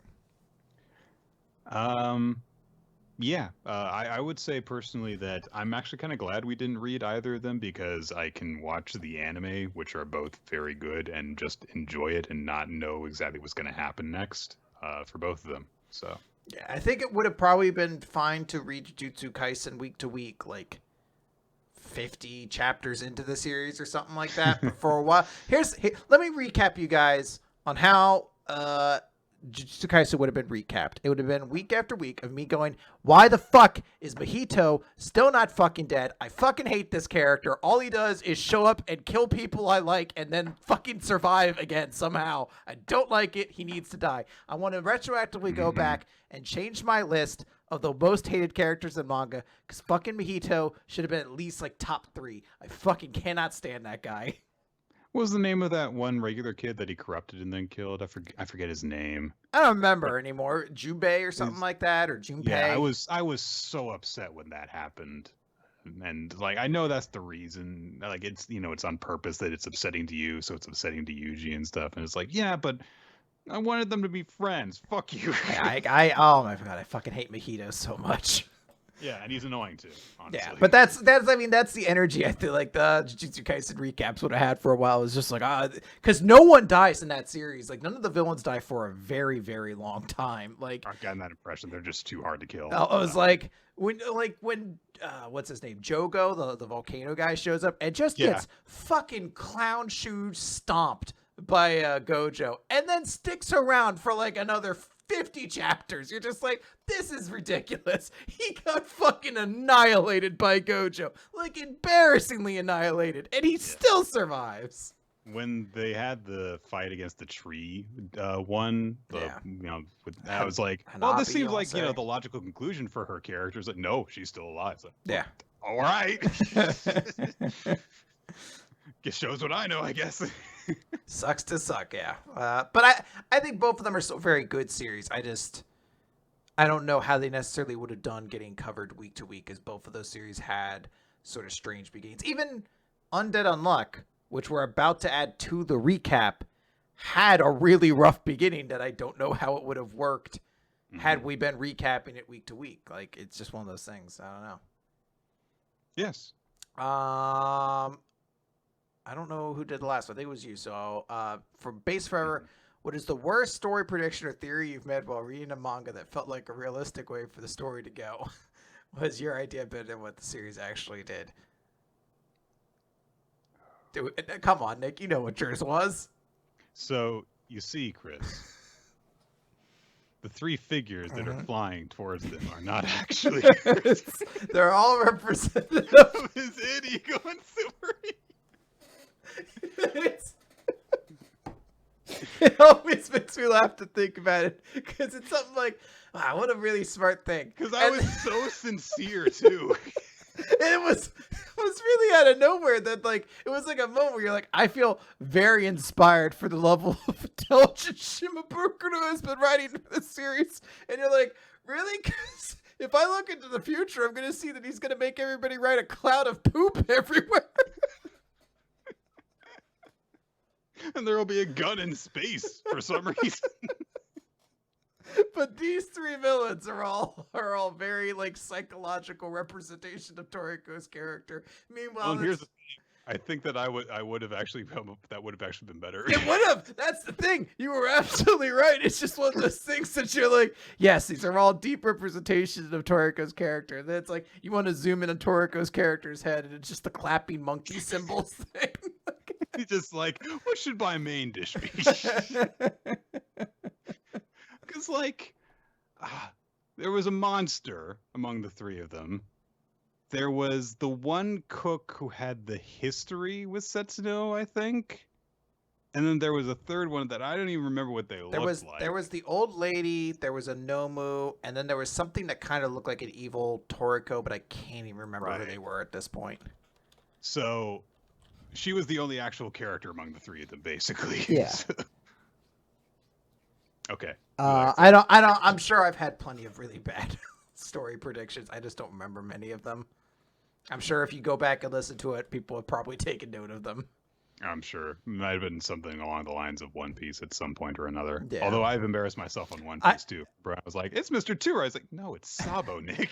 I mean, if it helps, you can listen to right. You can listen to me mentally, like, see every new character, and I'm like, they still could be Jin. Like, I'm still just like, look, I know who's who doesn't look like Jin, and there's a bunch of implications it couldn't be, but I'm just saying, all of them have card names, and Jin is a card game. I know Rummy was already used for a different character, but Jin is a card game. He could be part of Kaido's crew.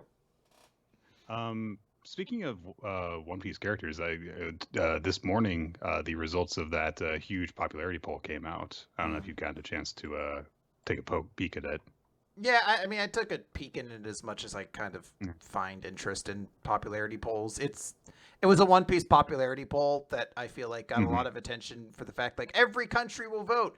I think the actually interesting thing is just looking at different countries, because if you look at the actual results, you're like, oh, this is a One Piece popularity poll. Like it's the same 8 characters pretty much. All the attractive people are in the top 10. A lot of fucking horny fanboys getting fucking Carrot super high up there. So congratulations. She's never going to be a Straw Hat. Like Boa Hancock is on there for any reason other than horny fanboys. Yeah. She kicks You can't tell me it's for any other reason. It's not. I feel like it's at the old Xbox commercial for Dead or Alive, where like they're like, I like it. The graphics are really stimulating and engaging, and then like it cuts to the one guy. He's like, she kicks high, and then it's just a bunch of like upskirt shots. You're just like, yeah, that's the explanation for why Hancock is there, basically. Yeah. Although there were also a bunch of like troll votes, clearly, like there were some weird ones that showed up at various points. So yeah. Mm-hmm. Also, I don't think Who's Who is anywhere actually on the list. No, he's not. So. But it's Jin. Jin's not anywhere on the top 100 either. Fuck. But there are various animals that are. Well, what are you gonna do? I hope Sarfunkel made the list. I'm not going to check. All right. Next up. From Brawla, a very merry hello from your favorite German lesbian. Again, this presumption going on. Hello! Yeah, hold on. German lesbians. This time haunting you with 2 more questions. First, somehow you're able to enter a different dimension. What the hell, Brawla's the only thing that comes up if I search for German lesbians.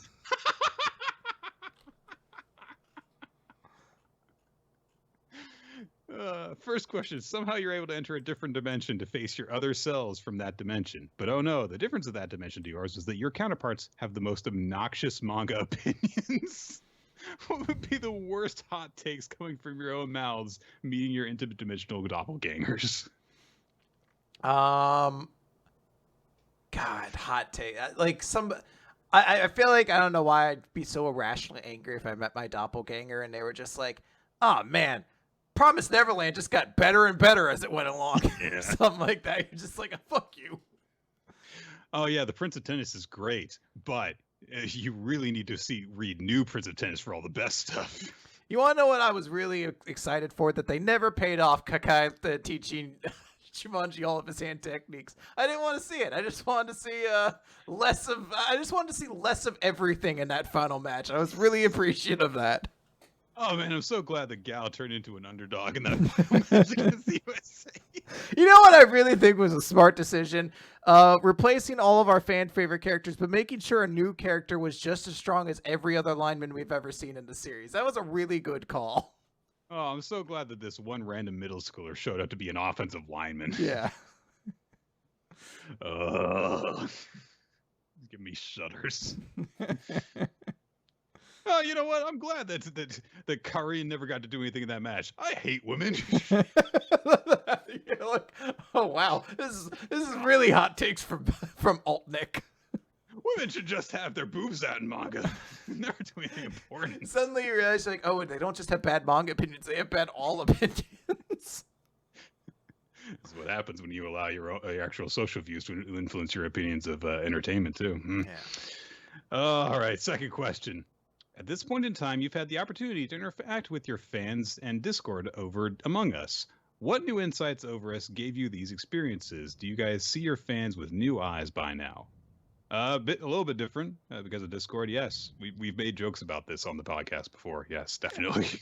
So, in the most earnest way, I will say it's been extremely enlightening because I do feel like I've known many of the people who sort of regularly watch and comment on our stuff, mostly just through Twitter interactions and things like that. But by having the Discord, I feel like I have a much greater sense of who a lot of these people are, and giving, like, I guess, much more of a way to kind of know the person per se, as opposed to just like knowing an avatar kind of mentality, which is what I kind of had before when you only really interacted with people through comments or things like that. So in a lot of ways, I've come to, really appreciate all the people we have through the Discord and interacting with them. And I consider a lot of those people friends. But I will say, to the joke answer, which is what you all ultimately want, you're all really horny for VTubers, and I created a channel for it, and I've locked you all in there, and every so often a little bit of you come out. And there's a part of me that's like, I should fucking ban this person from the server. Why is there VTuber talking my wrestling channel? I don't care if the Great Black Otaku created a VTuber persona. I don't want it here. It goes to the VTuber channel. Oh man, I'm so glad that he's able to like keep on doing his thing now, though, because of that. When I'm sure that, him being a WWE employee would have forced him to not do that. Yeah. So, well, I'm not using my likeness. Fuck you guys.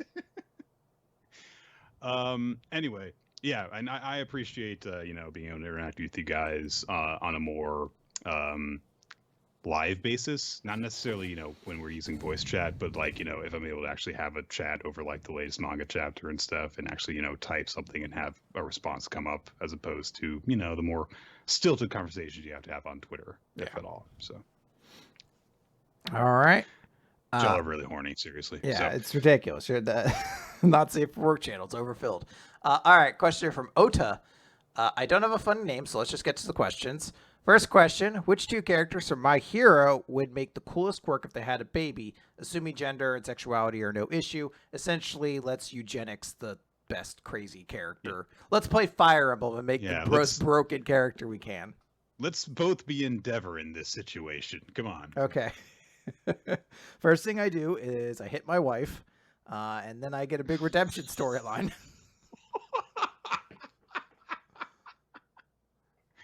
I'm the hero.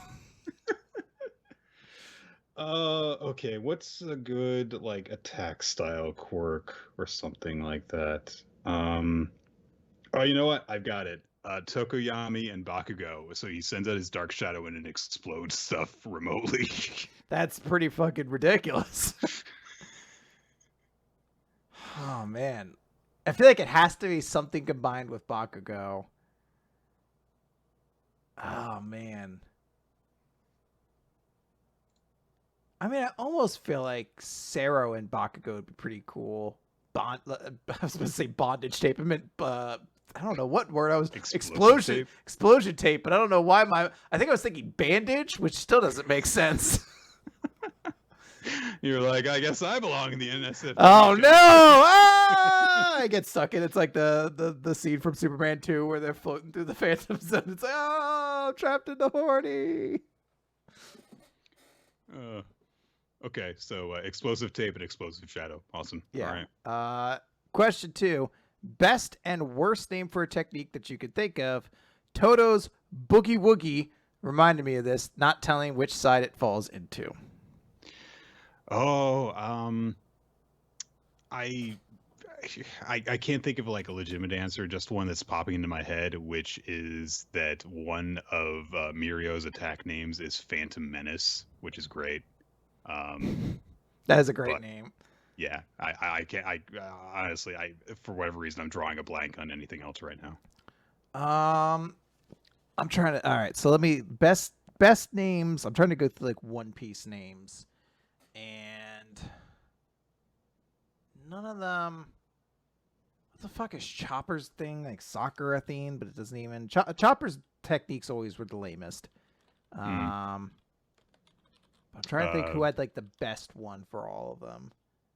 I always kind of liked Mutton Shot, even though it's such a bad like pun, but it was kind of cool with the way it worked. I do like how Zoro's things are like food and demon themed. They're like puns, but also just like the word onigiri is fun to say. So. Yeah. Hold on. I want to actually see what Chopper's fucking techniques were. All right. Because I'm trying to remember what his moves are even called. It's just like Rose stuff, isn't it? I don't even remember Chopper having technique names. I just know that he has the rumble ball. Yeah, he actually does have specific moves he uses, but that's whatever. I guess I've figured out which one is the least interesting. I don't know. I'm trying to. I feel like there is like a really good answer to this, and I'm just not thinking of it. Boogie Woogie is a great technique name, though. Yeah, I agree. Yeah. I'm not referring to the points, though, guys. I know the different points. I'm referring to him. He had like actual attacks with his moves. Like I know there was one, I think at Arm Point, where he'd like kind of almost set up for like a Kamehameha, and he just kind of punched people with his hooves, and it had like an actual name. That's a great name too, by the way. Kamehameha. Yeah, it's a reference. I mean, it's a reference to the Hawaiian King, but also like it has the word for turtle in it, so it's from the turtle school. It's just very clever, and it's very fun to say. So. It is a very great mouthfeel kind of word. All right, let's go on then to Gelly Elfson's question. People always talk about series that should get an anime, but what about the opposite? What series shouldn't get an anime?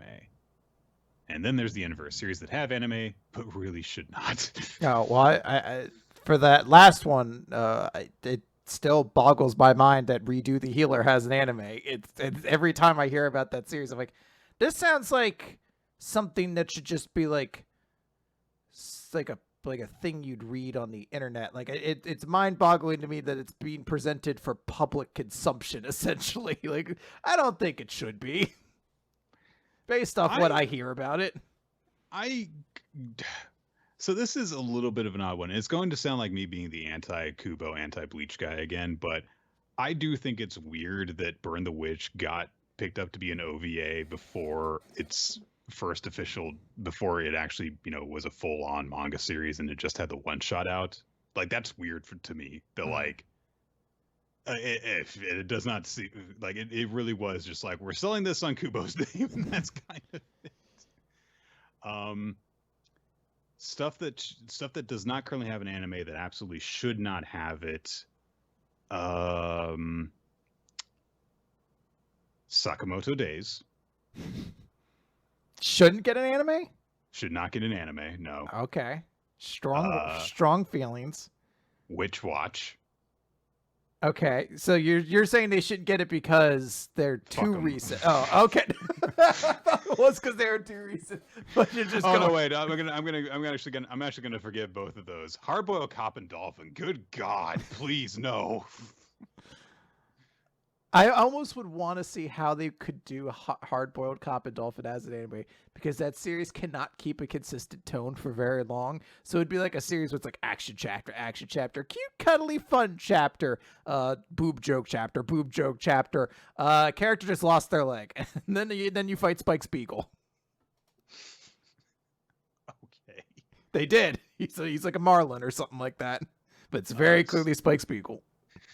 Series that have an anime that should not, The Promised Neverland, honestly, because of the way it was done.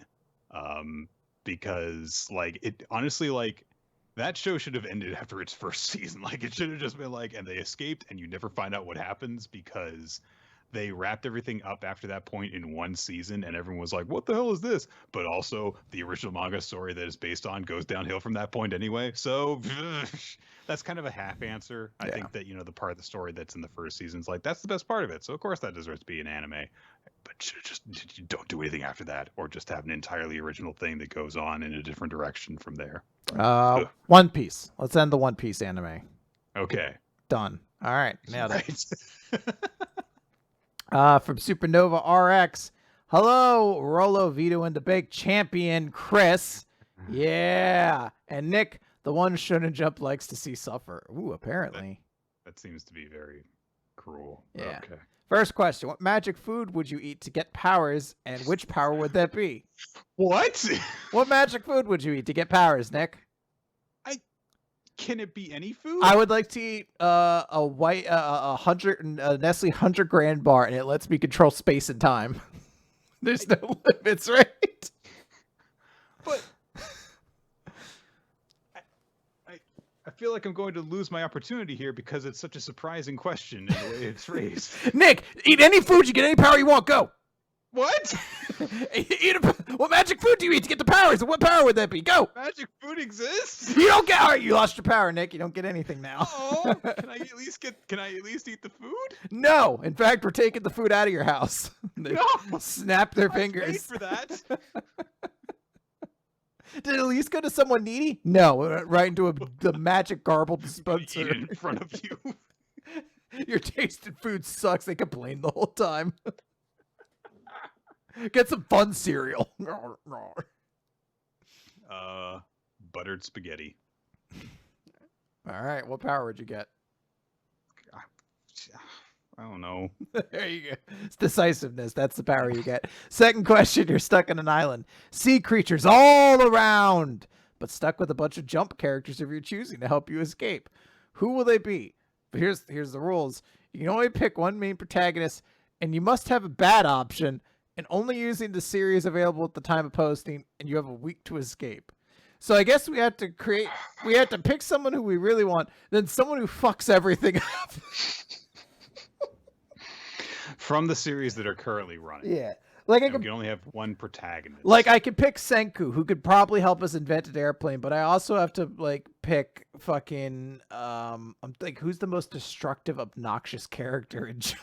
like I have to pick Kaido, and he just breaks all of our things. He's just being a dick, terrorizing you while being a giant dragon. Like he's stuck on the island too. Even though he can fly, but he keeps breaking everything we make. And I'm just like, why don't you just let us find her back to safety? No. Sucks to suck, nerds. I'm like, you're stuck here too, though. I am going. So you picked Senku, so I'm going to go in a different direction. Okay. And I'm going to actually say Tokiyuki, because he is an expert at running away, including running away from the island. I was gonna say he's an expert at running away, and it turns out the island is actually a peninsula, and we just run along the strip of land to get out of there. And I'm like, pretty clever. The person who fucks things up for me is Shirogane from my Akashi Triangle, who's just sick of all this. Oh, he just turns one of you into a chick, so you'll keep banging each other and never get off the island. And you're like, wait, I thought that's what you didn't want. And he's like, I don't really know. I'm a cat. I don't really know what I want. I'm separated from my shrine anyway. I thought I wanted you guys to not fuck, and then I kind of wanted you to fuck. I'm a cat. What are you going me to do? Also, that kid is 12. I invented a lot of things with my gender swap jutsu. Not anything that makes this less problematic, though. I hate you, Shirogane. What are you gonna do? All right. So now pet my belly. All right. Okay. So that was our answer to Supernova's questions. Okay. Arcus Rhapsode asks, Dear Nick, in the mouth of madness, Freeman, and Chris, in the land of Shangri-La, Hilarios, what do you two remember as being the first ever horror movie you watched? I'm not someone who likes being scared myself, but I do recall House of Wax being the first horror film I saw. Okay. The first horror movie I can remember is actually, it's probably like, I think we rented like Frankenstein versus the Werewolf when I was like 6 or 7. So that's probably it.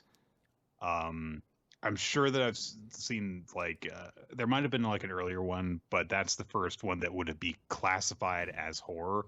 I don't think it was actually really scary for the most part, because, the point is that the two, classic movie monsters meet and fight.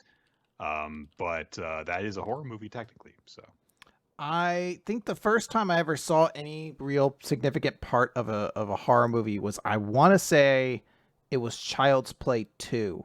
Because I could very vividly recall a scene. I don't remember if it's 2. It's one of the Child's Plays where like Chucky's like, I think, fighting with the kid in the basement. And then like the dad's going to come downstairs. And Chucky like runs behind the stairs and grabs like a hook and hooks the guy, like the dad's shoe, as he's going down the stairs. So he trips and falls down the stairs. That was all I saw, and it scared me enough that I was like, I hate this. And I just hated Chucky and Child's Play for the longest time because of that, which is amusing to me, because once you become an adult, you're like, I'm just gonna punt that fucking doll into a microwave. What, fuck this thing? But as a child, it was the most terrifying thing in the world. I think the first actual horror movie I ever saw, like all the way through, though, I saw a lot of fucking Halloween 2000 or Halloween H2O or whatever the fuck they called it. But the first one I ever saw in like theaters was Freddy vs. Jason, because I'm just not a horror person. I think the first movie I remember that like properly scared me, but that I watched all the way through, was probably the like 98 Mummy movie with Brendan Fraser. So it's weird. I never considered those horror movies, even though I guess they do have a horror movie. Films. Yeah, I guess it does have a horror movie villain though, the Mummy. Yeah. And when you're a little kid, like there is enough scary stuff in there to scare you. So. Ooh, I also saw The Haunting that had Liam Neeson in it, and that has one of it. I mean, he does die, or no, he survives. I think I have to go back and think that. No, I think he does die. I think he may make it pretty far into it, but I just remember it had one of the best deaths I've ever seen in a movie, because it's like, it's just this giant house and they show it off so early in the movie. For some reason, the fucking fireplace has a gigantic lion's head pendulum that swings out of it. And I think it kills Owen Wilson that way. He's just like, what's going on over there? And the fucking lion head pendulum just takes his head off. And you're like, I mean, you set it up. It was very specific, but you did pay it off. So I'll give you props. Oh, boy. Okay, there's another question here as well. Let's see. Picture yourself trapped in one location where it seems there is no escape. What is the one place from a fictional setting you wouldn't want to be stuck in? For me, I'd hate to be stuck in rock bottom from the one SpongeBob episode. I wouldn't want to be stuck in the Chrome world from the one SpongeBob episode where everything was chrome. Oh, yeah. I don't know why. Sure. Yeah, I was like, that thing seemed terrifying to me. Yeah, I agree with you. That was more terrifying to me than Rock Bottom. Rock Bottom was supposed to be like, a deliberately scary place, but the one you're talking about was like disturbing on a whole different level. So yeah. That's a good enough answer for me. Done and done. Yeah. Third question. You go out to a restaurant and working behind the counter is Aoi from ITLC, Moskoy from Eden Zero, Pyra from Bone Collection, Toga from My Hero Academia, Code from Boruto, and Daruma from Samurai 8. Was Dharma the one? He was the big master. guy? No, he was the master, the cat guy who was stuck in the cat's body or whatever. Oh, okay. The one who made an entire virtual reality video Right. game fighting game to train a person. If you had to pick one, who would you like to prepare your food, and who would you absolutely not want to prepare it? So Ah. I think the person I want to prepare it, assuming I could do something first, I want to go to Aoi and tell her like I fucking jaywalked like 100 times or something like that, and she's like, "What a bad boy," because then she's gonna fucking load up your food because she loves you now. She wants nothing more than to please you. You're a criminal or whatever. She's so ecstatic about it. That's how you get like the real loaded up food. I like. There's other ones there who I'm like, oh, who knows what Toga will do? Who knows? Is Code just gonna make something stupid? Mhm. But I just don't fucking trust Moskoy. I don't know what it is. I think even with the best intention, something fucking gross is ending up in my food. I don't know what it is, but he's gonna fucking like fluids from him are gonna end up in my food somehow. I don't know how, but I don't trust him.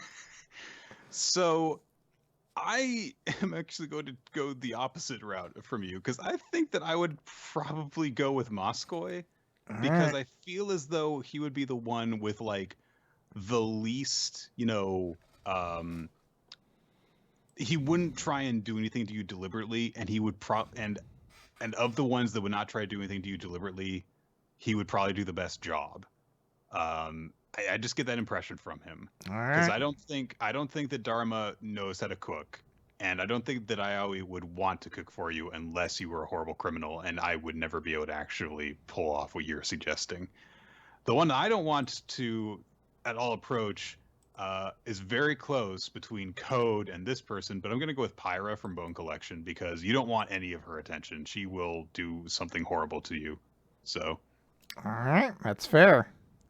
And obviously Toga will try and kill you. So. Oh no. All right. I don't like this one already because I have to read science words. Okay. Dear Crystal Ruthenium T Lanthium and Nickel Yttrium Ruler of Titanium Neon Francium. You got most of those. Yeah. Good, so. As an American, I believe it is my duty to mock the British and all their stupid words for things. Just call it a vacation. Holiday is a word that means something else. As well as their awful food and general arrogance for being on such a sad, wet rock that is still has hereditary rulers that hold actual power in government. What's your favorite? We're not inserting any of our own opinions to this, okay? What's your favorite thing to mock the Brits about? And there's an actual like closure to it, but I'm not going to read it. I want every Brit to think that DeWitt just fucking hates them. Oh man, what's your favorite thing to mock the British about? Stop aluminium. Oh, go ahead. No, go ahead. Aluminium. Okay. Because I mean it's like, look, I know that it's got an I in it, but fuck you, it sounds weirder than aluminum. Fuck your stupid food. I hate every time a British person's like, oh, we're the of cuisine we are. Like, no, you eat fucking garbage. You just make a shit ton of it, all right? No one in the world is ever going to be like, oh, you know what I want to do? Have a nice English breakfast and start my day. No, I want to eat a nice English breakfast and fucking vegetate for 8 hours because I just ate 8 pounds of meat and eggs.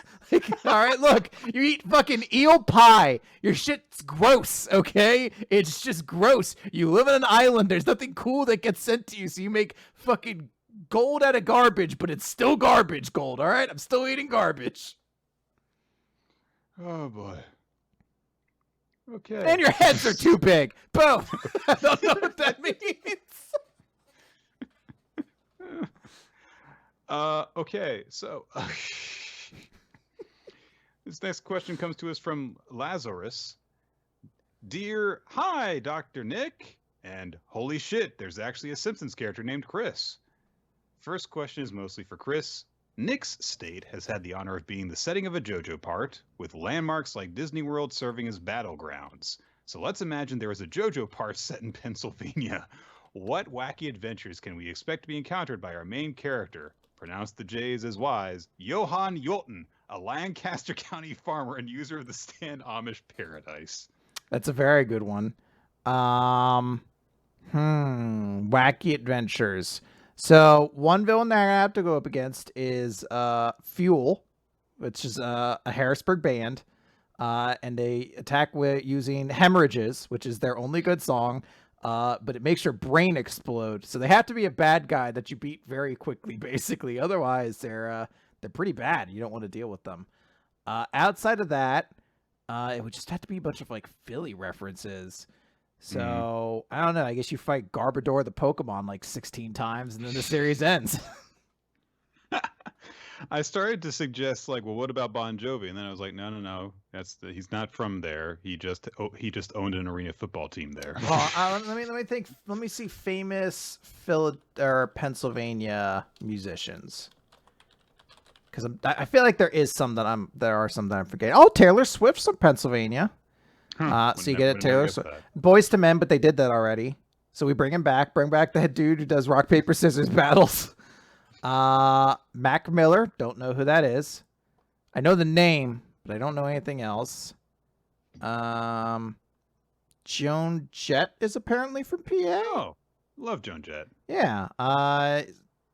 Did she do Cold Hard Bitch? No, never mind. That was Jet. No. That was Jet. That was just What Jet, are you talking about? I'm thinking that I think the band was just called Jet, and that's why I was like, oh yeah, Will Smith. Get jiggy with it would be a pretty cool stand. Poison. That's right. Poison is a fucking Pennsylvania band. Breaky Benjamin from Wilkes-Barre. Now I'm just disappointed with us. Oh, the Roots. Joan Jett was part of the Runaways when they did Cherry Bomb. And then she's done a bunch of stuff, all just headlining her own band since then. Wiz Khalifa, Lil Uzi. So quite a few people. All right. A lot of recent people. Oh, Hailstorm. There you go. See, if you had said, did they do Cold Hard Bitch, I would have understood. But Joan Jett. Oh, Chubby Checker. All right. Never heard of them. Haven't you heard of Chubby Checker? Second question. While reading up on former Secretary of State / National Security Advisor and Human Rights Violation Enabler, now Human Rights Violation Apologist, Henry Kissinger, I learned that he had a major hand in making soccer popular in the U.S., thus giving my sister one more reason to despise him. So how does Henry Kissinger feel about the sport of soccer? I don't appreciate it that I have to watch the ball go back and forth, but I can never get it. It makes me very tired chasing the television. And the ball is too big for me to pick it up in my mouth. I cannot do that with it. They get angry when I tear it apart. But I brought some peace through violence. I should be rewarded with bacon treats.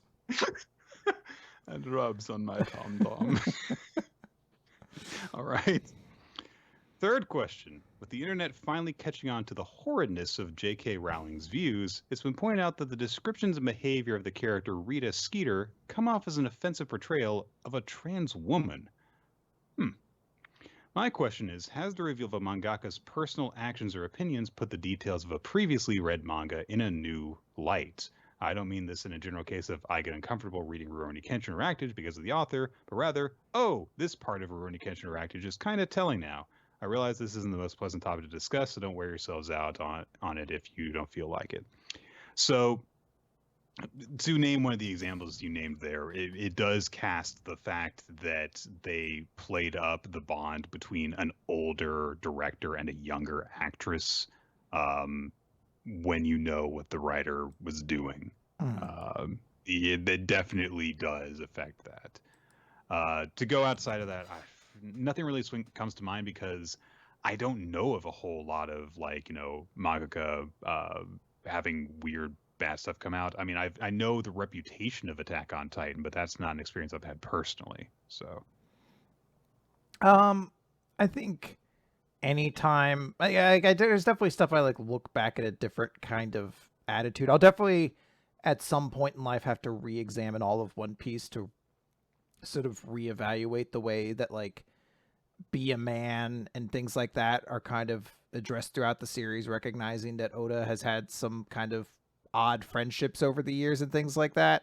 There's definitely some of that to maybe look at, maybe not in a judgmental, no, I should say judgmental lens, but like just looking at it in a way of like, I wonder if this maybe explains a couple things about, you know, why he holds some of the company he does and things like that. But I mean, the biggest example would be Rurouni Kenshin. I just can't read it anymore because I'm just like, oh man, there were a lot of like really young female characters in that series, and I don't want to go back and have to revisualize any of it with the information I have now. Yes.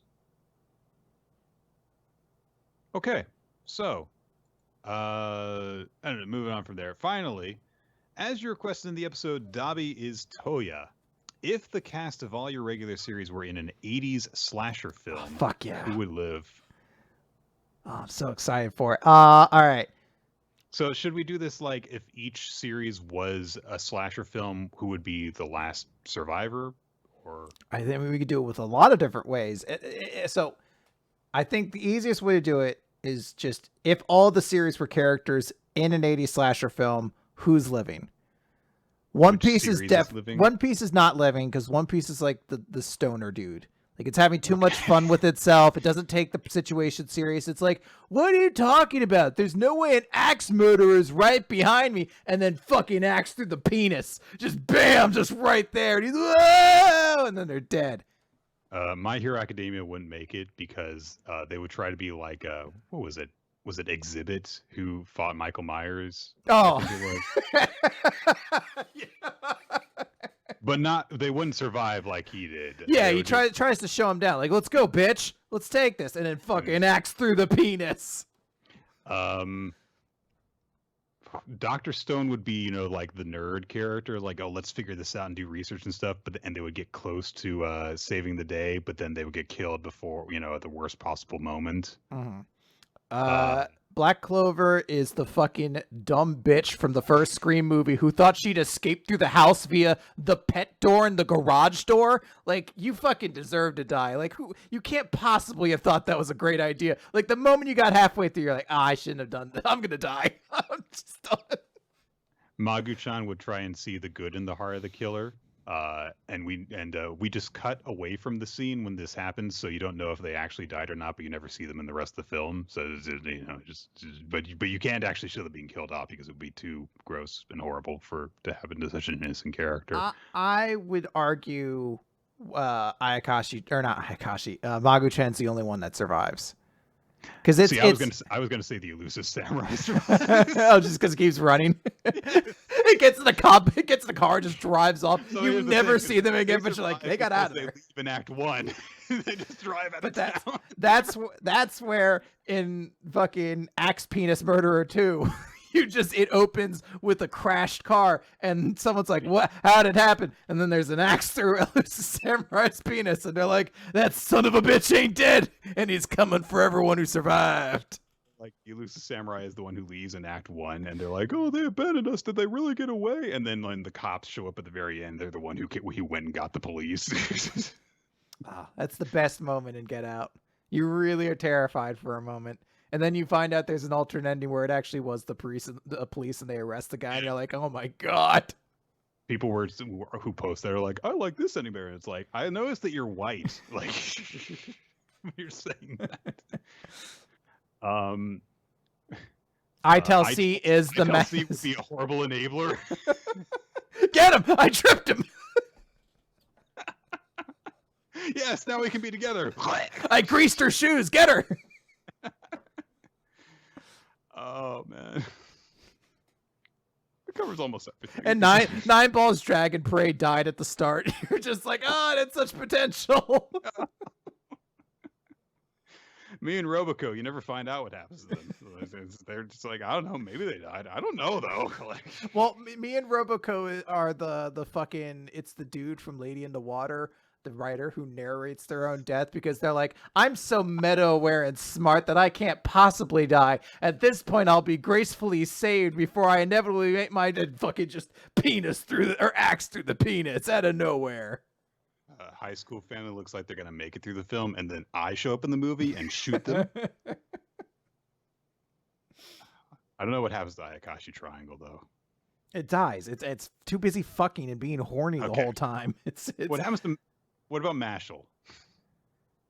Oh, Mashal, I guess, has to make it. Well, Mashal's so parody that it comes to that point of like, is it the one silly character in a serious movie, or is it the silly character in a silly movie? Because I feel like Mashal's chances are different in like a Freddy Krueger style movie than it is in like a Ginger Dead Man movie or whatever, where you're just like, oh, like this is a dumb series with dumb stuff happening. You're probably going to die in that one, but I think it would make it out of like an actual horror movie. Okay, so we can say that Mashal and Magu are the last two left. Yeah. And it looks like the killer's going to finish them both off, but then the cops show up because the Elusive Samurai ran away in Act 1. Which is weird. I don't know what the cops are going to do against the person who can magically summon axes into your crotch. Like, it's...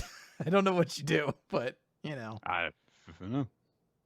All right, so there you go. That was fun to go through. Just embodying series as horror movie victims. All right. Oh. Do we want to wrap it up there or do one last question? I guess let's do one last question so we at least get everything that was asked on this one day all finished up. All right. This is from Lumron Mayasha. Hi, Nikutaku God of Time and Roloko T. Here are some questions that might make for a good laugh and then some other ones. First question, what are some of the jokes in manga or any other medium that always make you laugh? Like every time you hear / read the joke, even though you know it's coming, it never fails to make you bust a gut. Oh, I'm at a loss, but I know one that works on you. I mean, it's been happening every time the fucking dude in Nine Balls Dragon Parade fucking talks to a wall or like a fucking like walks into something. It's such a stupid joke, but it has worked on me every single time. See, I was going to bring up Toons the cat. I mean, but I guess that isn't any medium. I mean, Toons the cat, it enhances every time I see it, because at first it's just like, ha ha ha, I remember liking it. And then I just see how silly and stupid it is. Like, it's a cat who can drive a car, but not very well. And then, like, they went and did rehearsals for it.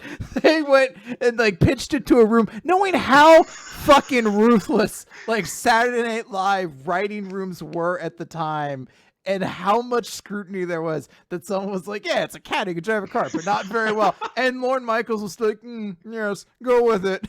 It made it to air. It's such a stupid, foolish in multiple segments. Exactly. It's the same thing. I love foolishness so much. So like the Conan O'Brien joke I always think of is when he used to be like, we're now being aired on NYC Santa Fe. So to everybody who's picked up this new news network, I want you to know that we're always going to come here on Late Night with Conan O'Brien with the utmost sincerity to deliver you topical, well-researched, hilarious humor in a digestible way. Isn't that right? Cactus chef playing We Didn't Start the Fire on a flute. And it just cuts over to a fucking cactus they put a chef's hat on and glued a flute to, and you just hear like doo, doo, doo, doo, doo, doo, doo. And it's so stupid. It's so fucking foolish. But every time I'm like, that is exactly my comedy. It is so foolish, but I love it. Oh boy! I'm sure that if if I came across a joke later that always makes me laugh, I was like, "Oh right, yeah, this always makes me laugh." But it's one of those things like it's just not coming to me right now. I'm sorry. Question 2. Chris recently mentioned it more that they found themselves enjoying several jump comedies like Mitama, Roboco, and even High School Family more after they found their groove in the past few chapters. Are there any non-comedy, manga, or TV shows that you guys find painfully and funny at the start, but managed to warm up to over time? So before I answer that, I just want to quickly address the more part. I'll also probably address it next week as well when we do a regular episode. But in case you're curious, I started up a new thing on our Patreon called Monthly Other Recap, or MOR, more. So in it, I will talk about all the other series in Jump that we don't currently talk about on the recap. It's just a solo thing. It's also not replaced anything. It's just something to additionally do. Anyone who's a patron at any level can access it. It's going to be something I'll be doing monthly towards the start of the month. So if you're interested, check that out. The first episode's on there. And in it, I did mention a couple series like Mitama, Roboco, and I even mentioned how I've actually been kind of enjoying High School Family more recently. To the question, non-comedy, manga, or TV shows that were painfully unfunny at the start but warmed up to over time. Non-recap comedy. Yeah, non-recap comedy. I think every single comedy TV show I've ever watched has been absolute dog shit in the first season. The Office, fucking awful. Parks and Rec's first seasons, terrible. It's rough. Yeah. Community, dog shit. Like all those shows had really, really bad first seasons where it took them a while to figure out like any ground to stand. Like The Simpsons, probably my number one show of all time. The first season is barely watchable. It has almost none of the jokes you enjoy in it. So like I think almost every comedy is that way, where it takes a couple like seasons to get into it. Scrubs, also another one that was like at the start it really didn't have exactly the footing it needed, or things like that. So I would say almost every comedy. One, I gotta look this up real quick. This is fucking called. I can't remember. Right. So, Nicole and I did not get through the first season of It's Always Sunny in Philadelphia. Like, the first season was just not hooking us, and as a result of that, we have not watched any of the rest of it, which I understand is where it is actually funny. But because like the first season, just like just didn't want to watch it. Until Danny DeVito comes in, it's different thing. It's just I think that's how pretty much every comedy works. Though is generally it's a lot of nervousness at the start. You don't know what you're going to be able to get away with. You haven't really built up identities for your characters yet. So like the really great episodes usually pay off things that you've kind of built up for your characters. I just don't think you can do that to start. Plus, that's where the most executive meddling is, where they're just like, hey, we think Leslie Knope needs to be more, she basically needs to be like Will Ferrell, but with the vagina. And then eventually later on, somebody's like, how about she actually be an admirable character? And they're like, I guess, harumph. You can make it if you think you can make that funny. Yeah, I'd like to see you try, and we'll give you 1/8 of the budget. And then sometimes they make it work. But like, I'm trying to think of a comedy that I love from the first season that didn't already come from somebody who like I liked Avenue 5, but that came from Mike Judge, not Mike Judge, sorry, but it came from the same a lot of the same team that did Veep, which was basically the same thing already on HBO. So it really didn't have like that struggle it had to do. But even Veep, something where I'm like, the first season of Veep isn't amazing. It gets great later on, but the first season of that's a little bit rough too. Yeah, no, I get you. And yeah, you're totally right about Parks and Recreation. Like it's not just because the first season is like, the not fully realized half season. No, the second season's also kind of rough around the edges too. Yeah. And yeah. I remember Mark. Come on. Then they completely changed the cast up and it got a lot better. What do you mean? We lost Mark. Oh no, not Van Dan. Not funny character. All right. Sorry, did you have for some manga examples? We have covered some stuff on the recap, which were not recap series. That if we had only covered the first several chapters of, I would have probably been not into Kaguya. I think it takes a while for it to kind of settle in. And Nagatoro is not good for the first couple of chapters. It's very uncomfortable, and then eventually I started to find it funny. Yeah. So. All right. Recently, there was a Twitter debate about who would win, the Akatsuki or the Seven Warlords, and people were wondering what the matchups would be. What matchups do you think would be most interesting, and which group do you think would win overall? So the first matchup that has to happen, and I'm going with the classic Seven Warlords setup that basically was what the group was prior to Crocodile's defeat. Okay. The number one and Moria and Hancock and Doflamingo. Jinbei, Doflamingo, Kuma, okay. Mihawk, and I think that's everybody. I think that's everyone, yeah. The number one match that has to happen is Conan versus Hancock because girl. It's just, I don't make the rules, guys. It's just how it has to happen. And unfortunately, I actually don't remember what Conan does. So she has origami paper powers. I don't know who wins that fight. It's a wash. Conan. Because Hancock can't make her fall in love with her. Because we know that she's... But she can kick things really hard. She can kick things really hard, though. Okay, fine. It's fine. It it's a wash. Both of them. Yeah, fine. They both punch each other off of a fucking a log and fall into the water and they're out. Do any of... Yes, they do. So I was trying to remember if any one of the Akatsuki have water powers, and yeah, two of them do. There's Kisame and also Kukuzu has a water using heart because he's got each of the 5 elements. Yeah. So that would neutralize Crocodile. Well, I'm not trying to match them. I was trying to like I'm not trying to counter people per se, because I was almost thinking like, oh well, Jinbei will have to fight Kisame because then they're like water people fighting each other. Gotcha. But if you're trying to like neutralize people, I mean, well, there's more Akatsuki than there are warlords, so yeah, but there's a couple who are pretty lame. I mean, yes. Like I don't even include Zetsu when I think about Akatsuki. Because I'm like, I don't. But he was the final one, and he was secretly working for Kaguya. I would like at What was least his power? He had clones. That's all you need. In a series where the main characters establish powers, how they make clones of themselves. It's very special. Only two. You know what? It's sort of like being in Black Clover, and you're like, wait, you could use two magic at the same time. Oh my god, this must be an incredibly rare and powerful thing. Like you think.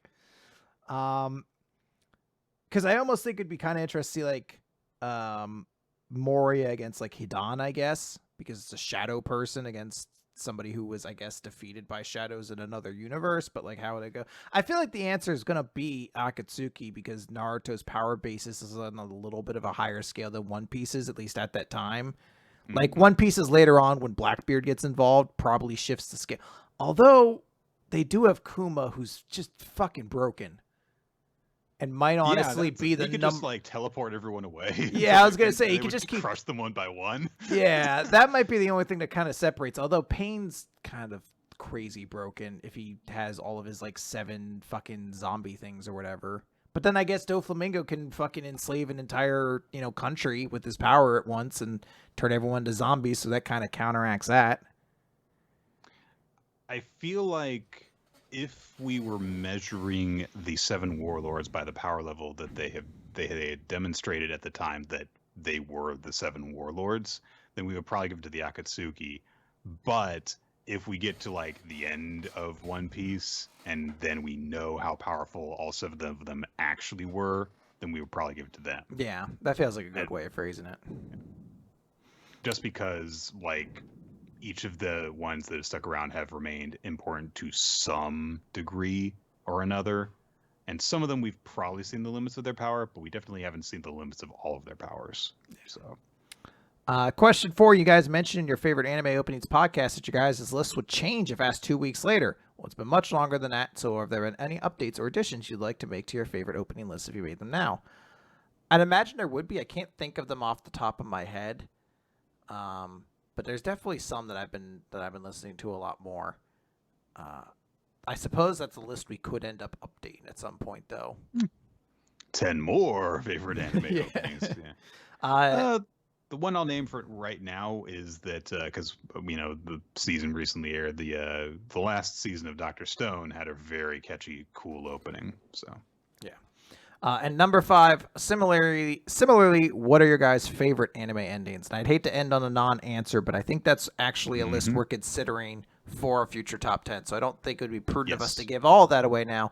But I can at least say on my end, Lost in Paradise is probably going to be on there because that's one of the few that I like to listen to regularly. Obviously, number 1 though is the Poker Rap. So. Oh shit! If that counts, that's got to be on there. Fuck. It's an anime ending. Oh, wait, Viridian City, though, because that was an anime ending to a certain extent. I'm on the road to Viridian City, oh, well, Viridian City, home, Viridian City, oh, to Viridian City. Come on, let's go. Team Rocket's rockin'. Rocket trouble, big Double trouble. I can't believe they made a whole album. fucking bangers. That's how you're gonna finish that sentence. I don't think any of them are bad. Well, Misty's song. I don't even remember. Well, no, that's from the musical. I don't think that counts. Okay, so the Pokemon musical has some really weird, questionable songs. So yeah, I don't really know Misty's song, but I'm sure if I heard it, I'd be like, oh yeah, this sucked. But also there's a song for like the Pokemon musical, which was like a stage show where Giovanni sings about conquering the world. That sounds awesome. It will all be mine. That sounds fantastic. I want it right now. Inject it right into my veins. So there you go, guys. Go look up all the Pokemon stuff that was made when 4Kids had the dub. Anyway, yeah. So that is going to do it for our Q&A episode. Thank you guys so much for joining in. And thank you guys for sending in your questions. You can add them onto the Weekly Manga Recap Google Doc, which is maintained by Ninja X3i, which is also where we keep track of series that have been recommended to us, favorites and MVPs and all that stuff. Go check that out. Check out the aforementioned Discord server. Participate with our community for stuff like Among Us games on Saturday mornings. And we want to thank guys who support our Patreon, patreon.com/Weekly Manga Recap. You can check out all of our regular episodes of Weekly Manga Recap.podbean.com, on our YouTube channel, on Spotify, and on iTunes. I think that's everything. Okay. And we will be back next week with a regular episode. We'll have a lot of manga to talk about because there's been manga that's come out in this past week that we're going to have to save until then. And we should also be talking about Undead Unluck. Yeah, absolutely. All right, that's going to do it, everybody. Goodbye.